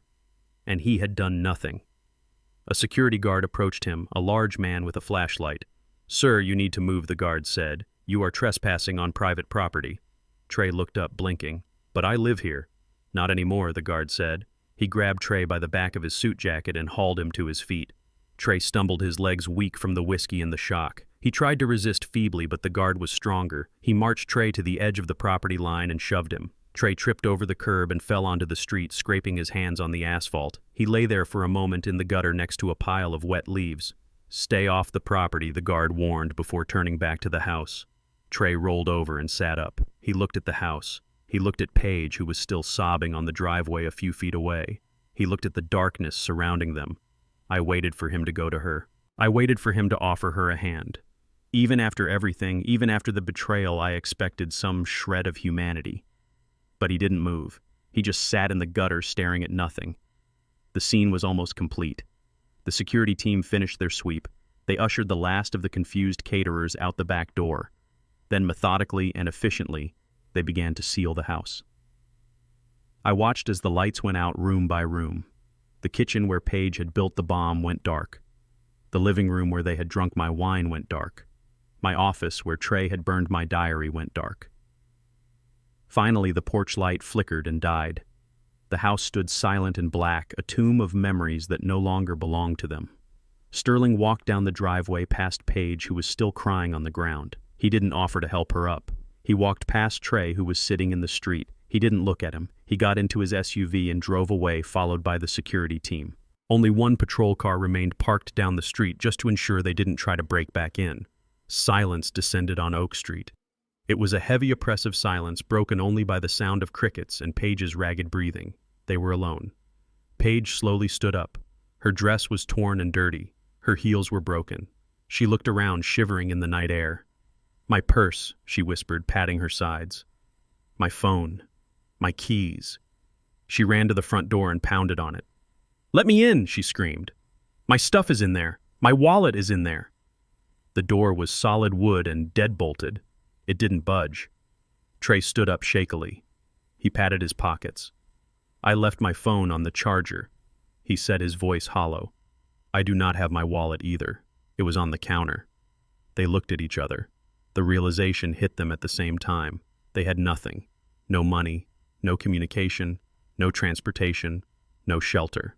They were standing in the middle of an upscale suburb at 1 a.m, dressed in ruined party clothes, with absolutely no way to get help. They couldn't call an Uber. They couldn't call a hotel. They couldn't even call a friend. Paige turned on Trey, her fear morphing instantly into rage. "This is your fault," she hissed, lunging at him. "You signed that paper. You lost the house. You idiot." She started hitting him, slapping his chest and his face with her open hands. "Do something," she screamed. "Fix this. Get my purse. Break a window." Trey just stood there taking the blows. He was a punching bag. He had always been a punching bag. "Stop it," he mumbled, trying to push her away. "Paige, stop! You are useless," she shrieked, clawing at his face. "You are a loser, just like your father. I should have left you years ago." Trey shoved her back hard. Paige stumbled and fell onto the grass. She looked up at him, shocked. "Do not talk about him," Trey said, his voice trembling with a strange mix of anger and grief. "Do not talk about my dad. We killed him for this. We killed him, and now we are on the street." "We," Paige spat. "You killed him, Trey. You handed him the bag. You are the murderer." "I just watched." Trey stared at her. The street lights cast long shadows across his face, making him look skeletal. "I hate you," he whispered. "Good," Paige said, standing up and brushing grass off her dress. "Because I despise you. Now figure out how we are going to sleep tonight, because I am not sleeping on the sidewalk." She wrapped her arms around herself, shivering violently. The temperature was dropping. It was going to be a cold night. I watched them from the back of the limo. They were turning on each other just as I knew they would. Without the money, without the house, without the common enemy of my existence to bind them together, they were just two rats in a trap, biting at each other's tails.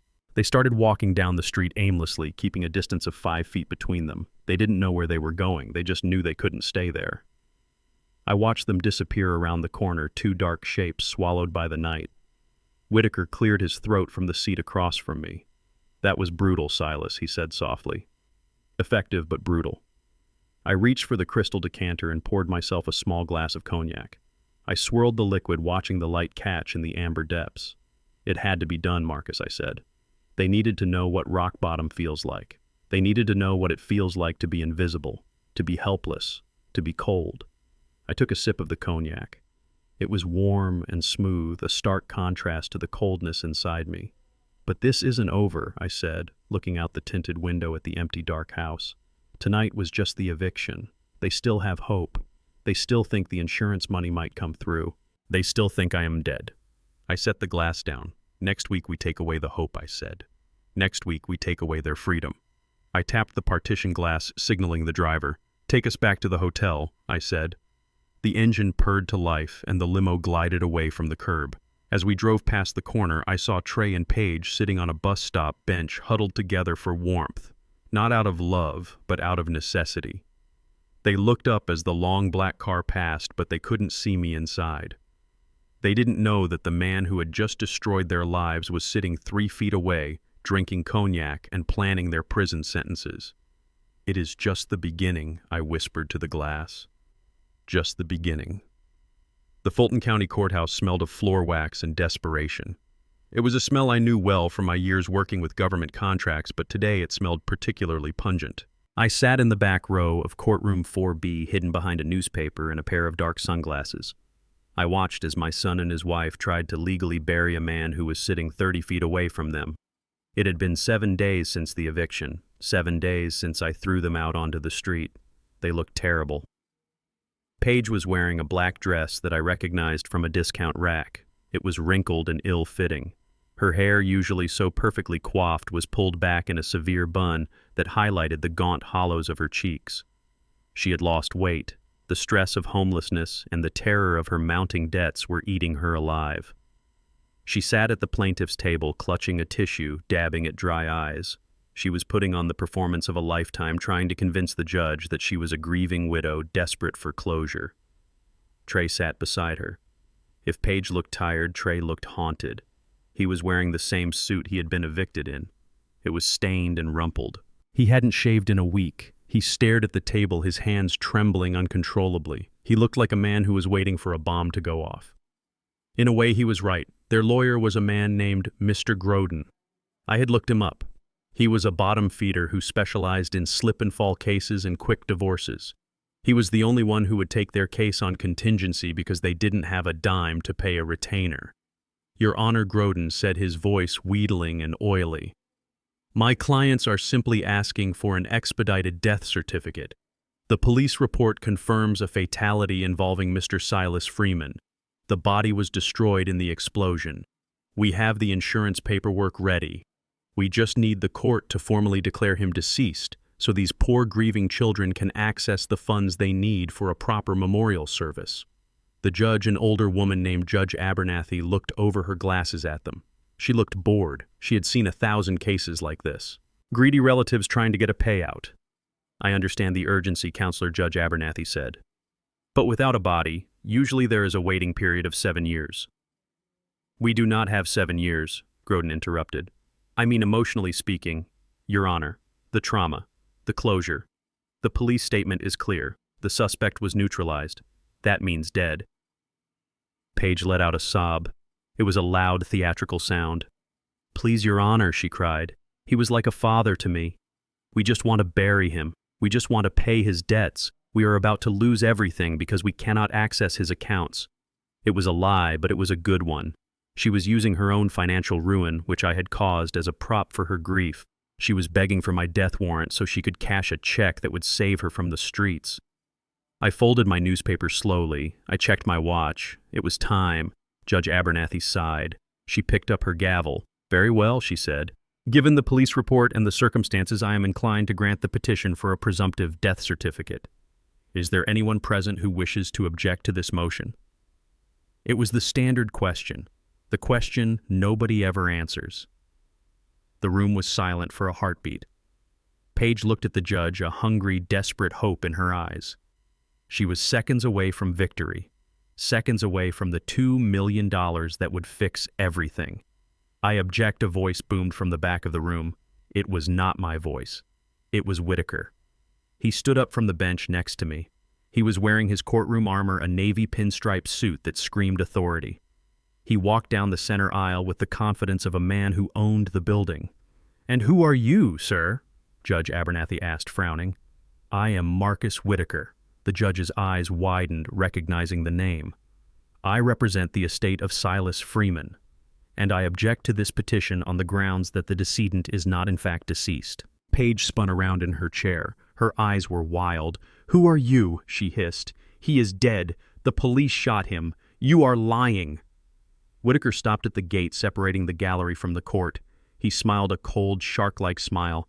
My client would beg to differ, Mrs. Freeman. In fact, he would like to address the court himself.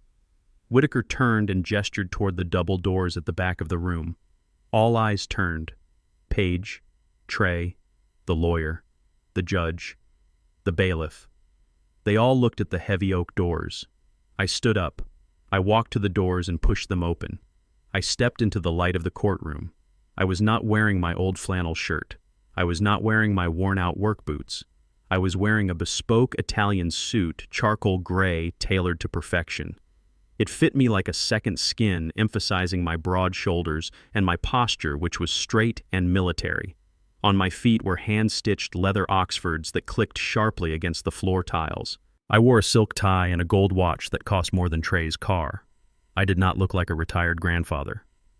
I looked like what I was, a man of power, a man of secrets, a man who commanded respect. I walked down the aisle. The sound of my footsteps was the only noise in the room. Click, click, click. I looked straight ahead. I did not look at the gallery. I locked my eyes on the back of my son's head. As I got closer, the reaction was visceral. Paige saw me first. Her face went from pale to translucent. Her eyes bulged out of her sockets. She let out a sound that was not human. It was a high-pitched, strangled shriek of pure terror. "No," she screamed, scrambling backward in her chair, knocking it over. "No! You are dead. I killed you. I killed you." She fell to the floor, crawling backward away from me, her heels scraping on the wood. She looked like she was seeing a demon. She looked like her mind had just snapped in half. "Ghosts are not real," she gibbered, pressing her back against the lawyer's table. "You are dead. I saw the bomb. I heard the news." Trey turned slowly. He looked at me. He saw his father, but he didn't see the man he knew. He saw a stranger in a suit walking toward him with the face of a dead man. His reaction was immediate and biological. His eyes rolled back in his head. His mouth fell open. And then a dark stain began to spread across the front of his trousers. He urinated on himself. Right there in the courtroom, the smell of ammonia mixed with the smell of floor wax. He started to shake violently, his teeth chattering. "Dad," he whispered. "Dad." I did not stop. I did not acknowledge them. I walked right past them. I walked past Paige cowering on the floor. I walked past Trey sitting in his own filth. I walked past their cheap lawyer who was staring at me with his mouth hanging open. I walked through the gate and stood before the bench. I placed my hands on the polished wood of the plaintiff's podium. I looked up at Judge Abernathy, who looked like she had just seen the second coming. I adjusted my cuffs. I cleared my throat. "Your Honor," I said, my voice deep and resonating through the silent courtroom. "I apologize for the dramatic entrance, but the reports of my death have been greatly exaggerated." The judge blinked. She looked at the file on her desk, which said I was dead. Then she looked at me. "Mr. Freeman," she asked, her voice shaky. "Yes, Your Honor," I replied. "I am Silas Freeman, and I am very much alive." Behind me, Paige began to scream again. It was a long, continuous wail of despair. It was the sound of a woman who realized that not only was she not getting $2 million, but she was about to answer for every sin she had ever committed. "Order," Judge Abernathy shouted, banging her gavel. "Order in this court." Bailiffs moved toward Paige, lifting her off the floor. She was dead weight, sobbing and pointing at me. "He is a ghost," she screamed. "He is a demon. Get him away from me." Trey just sat there, shivering, tears running down his face, staring at my back. I turned slowly to face them. I looked at Paige, held up by the bailiffs. I looked at Trey, broken and humiliated. "I am not a ghost, Paige," I said calmly. "I am your landlord. I am your banker. And as of this moment, I am your worst nightmare." I turned back to the judge. "Your Honor, I am here to press charges, not just for the fraudulent death certificate, but for attempted murder." The courtroom erupted. Whitaker stepped up beside me, placing a heavy box of files on the table. "We have evidence, Your Honor," Whitaker said. "We have video. We have audio. We have financial records. We have a confession from their accomplice who is currently in FBI custody." The judge looked at the box. She looked at the chaotic scene in her courtroom. "Bailiff," she said, her voice hard. "Take Mr. and Mrs. Freeman into custody. Do not let them leave this building." As the bailiffs moved to handcuff Trey and Paige, I watched them. I felt no pity. I felt no sadness. I felt only the cold satisfaction of a mission accomplished. Trey looked at me as the cuffs clicked around his wrists. "Dad."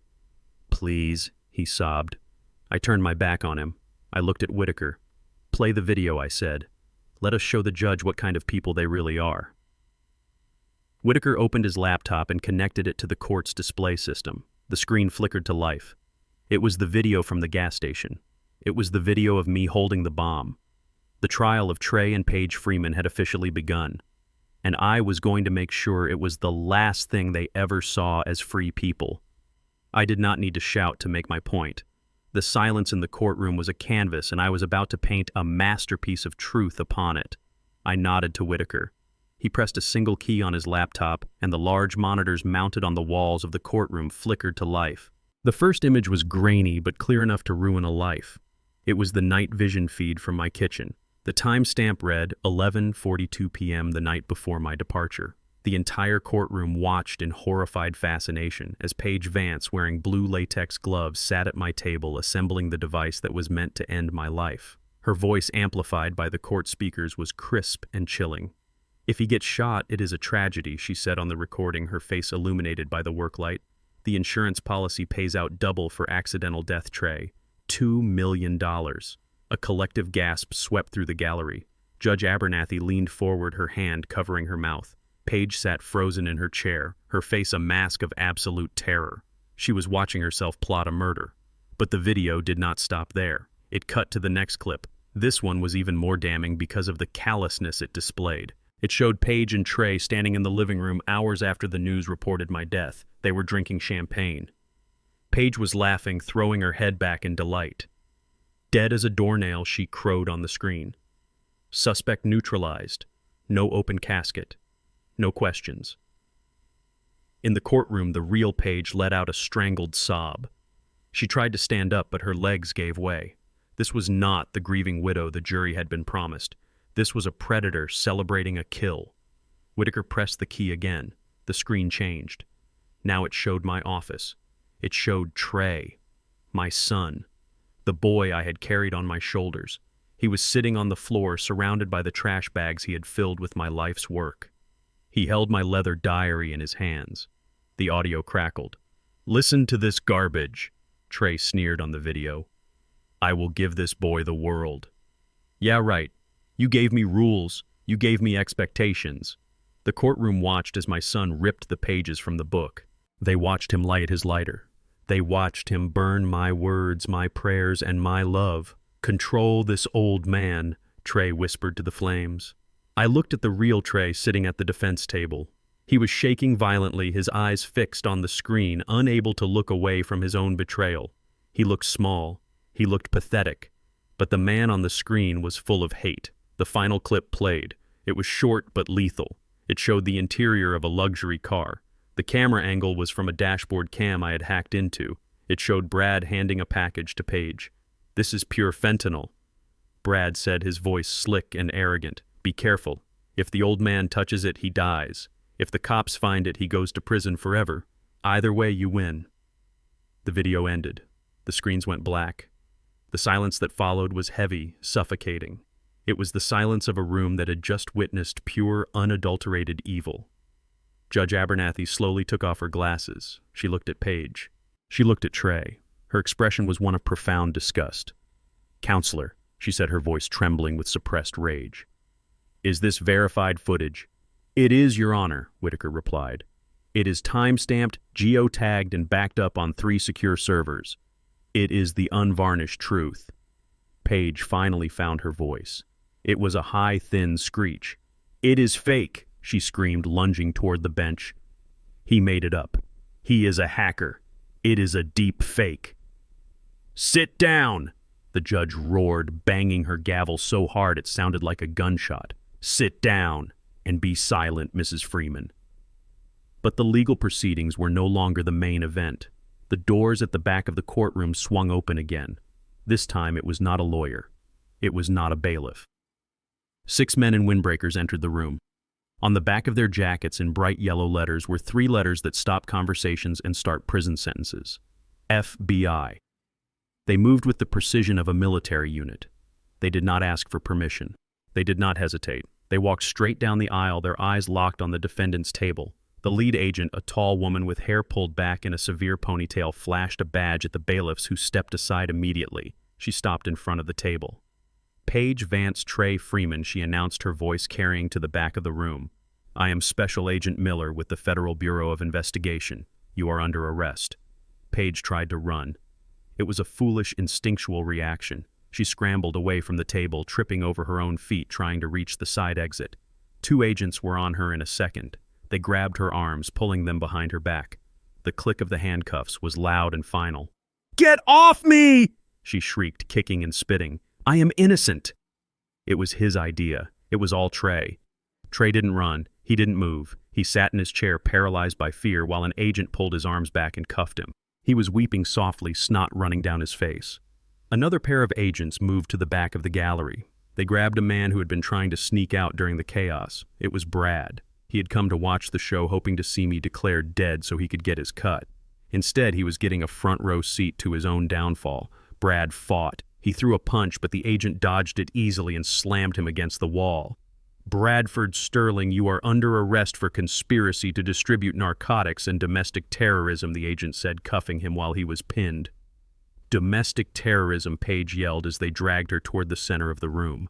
"What are you talking about? Using a hoax device to incite a panic in a government building is a federal crime," Mrs. Freeman, the lead agent, said coldly. "Creating a weapon of mass destruction hoax is an act of domestic terror. You are not going to county jail. You are going to federal prison." The weight of the charges hit the room like a physical blow. Conspiracy to commit murder, narcotics trafficking, wire fraud, domestic terrorism. These were not charges you beat. These were charges that buried you.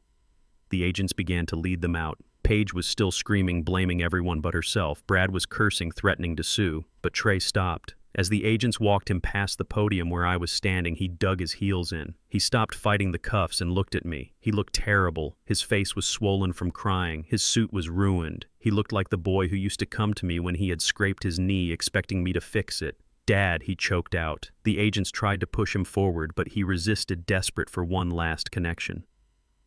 "Dad, please," he sobbed, falling to his knees on the courtroom floor. The agents paused, letting the moment play out. Trey looked up at me, his eyes pleading. "Belly, I was manipulated." He cried, using a nickname he hadn't used since he was 10. "She made me do it. I was scared. I didn't want to hurt you. I am your son. I am your boy. Please tell them. Tell them to let me go." The room went quiet. Everyone looked at me. The judge, the agents, the gallery. They were waiting to see if the father would forgive the son. They were waiting for the moment of mercy. I looked down at him. I saw the fear in his eyes.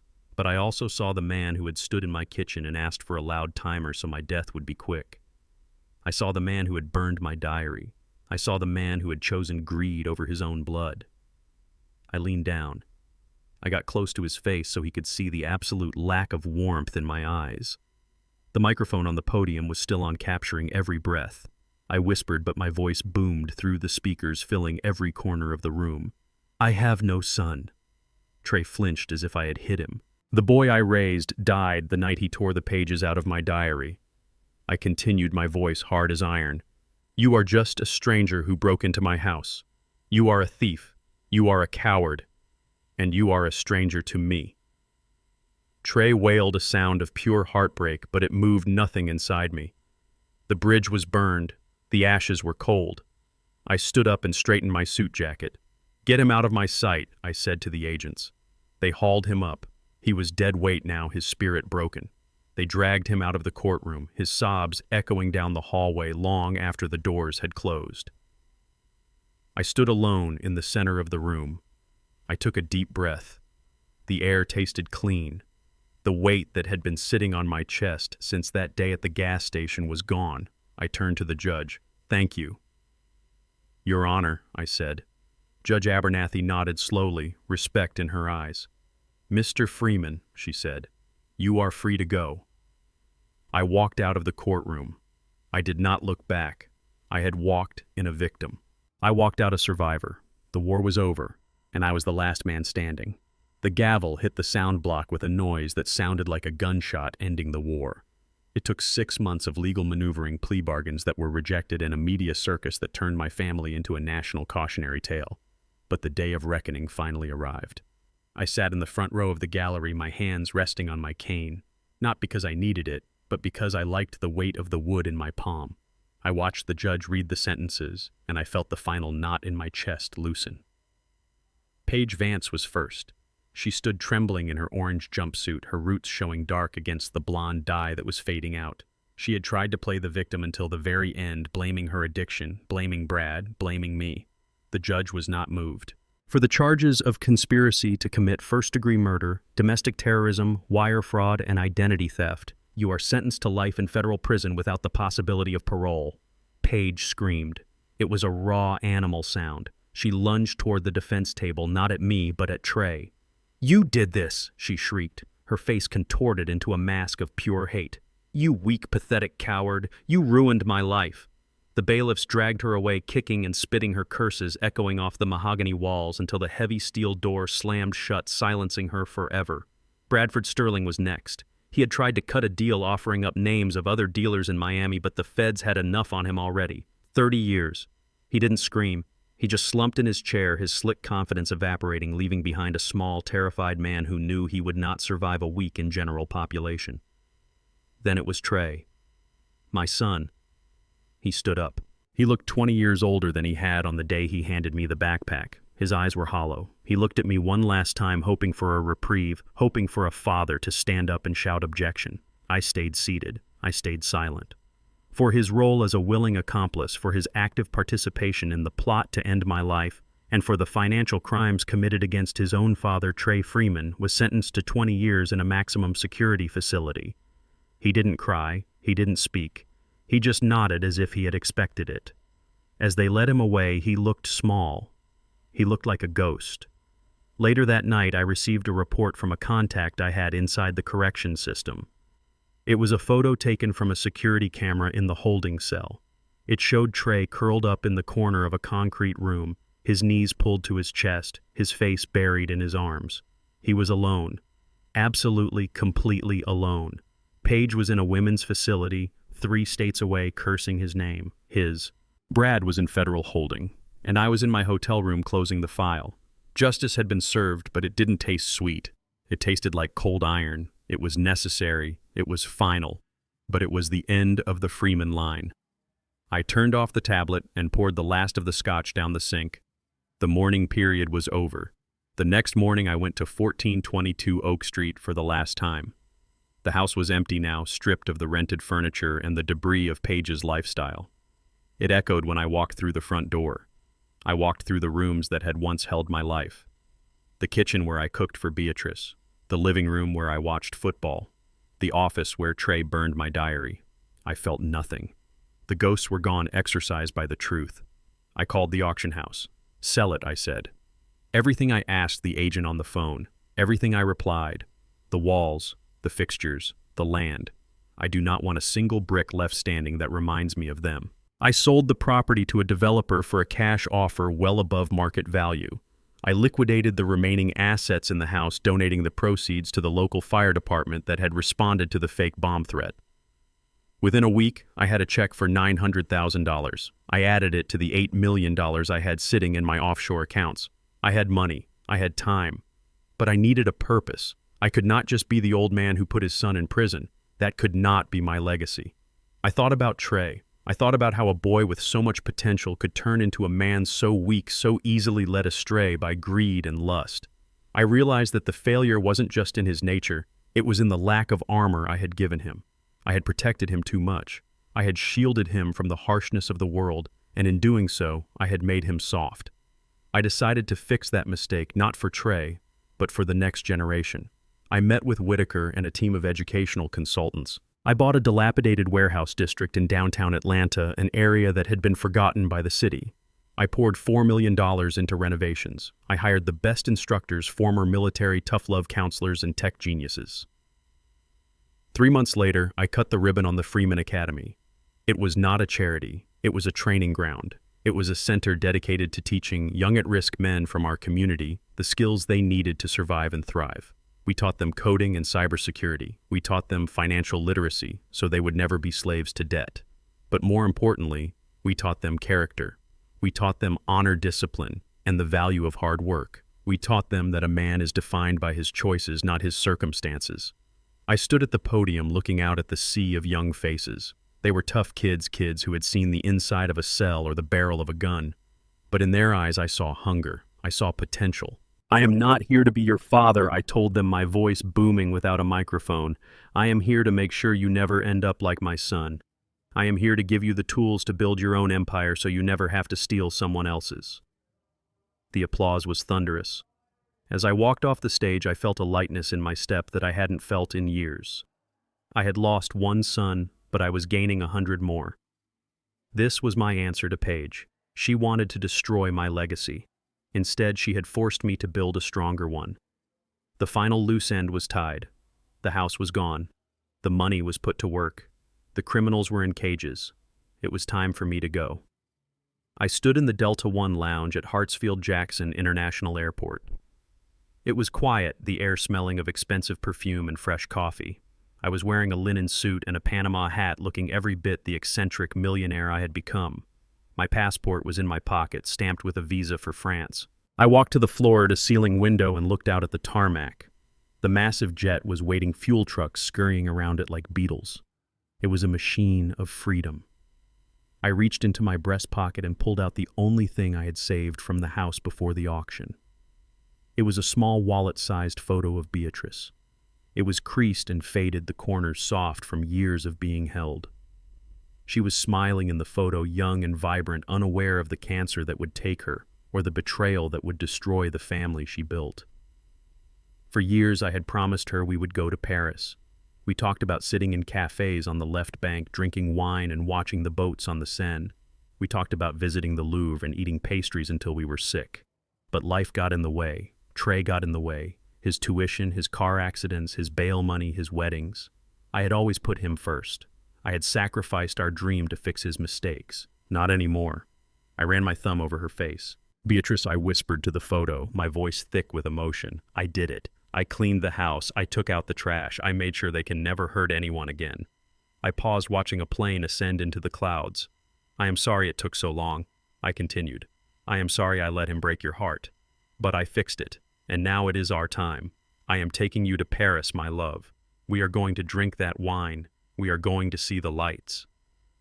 I felt a peace settle over me, warm and absolute. The anger that had fueled me for the last year, the cold rage that had turned me into the Punisher, began to fade. It was replaced by a sense of anticipation. I was 68 years old. I had survived a murder attempt. I had dismantled a conspiracy. I had built a school, and I still had life left to live. Flight 82 to Paris is now boarding first-class passengers. The announcement chimed soft and inviting. I put the photo back in my pocket, right next to my heart. I picked up my carry-on bag. It was light. It contained only what I needed. No bombs, no secrets, just clothes and a future. I walked to the gate, handing my boarding pass to the attendant. She smiled at me. "Have a wonderful flight, Mr. Freeman," she said. I smiled back, a genuine smile that reached my eyes. "I believe I will," I said. I walked down the jet bridge, the sound of my footsteps echoing the rhythm of my new life. I stepped onto the plane and took my seat. A flight attendant handed me a glass of champagne. I held it up to the window, toasting the city of Atlanta falling away beneath me as we took off. I was leaving the pain behind. I was leaving the betrayal behind. I was leaving Trey in his cell and Paige in hers. I was rising above it all, climbing into the blue sky toward a horizon that belonged only to me. The engines roared. The force of the takeoff pushed me back into my seat. "Wheels up," I whispered. And for the first time in a long time, Silas Freeman was truly free. Through the wreckage of my own home, I learned the hardest truth of all: biology is not a binding contract, and blood is not an excuse for betrayal. For years, I confused enabling with loving, shielding my son from the very consequences that might have made him a man. I realized that you cannot save someone who sees you only as a resource to be consumed. True family is built on mutual respect and loyalty, not just shared DNA. Justice is not merely about punishing the guilty. It is about reclaiming the dignity they tried to strip away. No matter your age, it is never too late to cut the anchor, rise from the ashes, and finally live for yourself. Do not set yourself on fire just to keep ungrateful people warm. If you believe that respect must be earned and justice must be served, hit that like button and subscribe to the channel. Let me know in the comments. Would you have forgiven Trey, or did he get exactly what he deserved?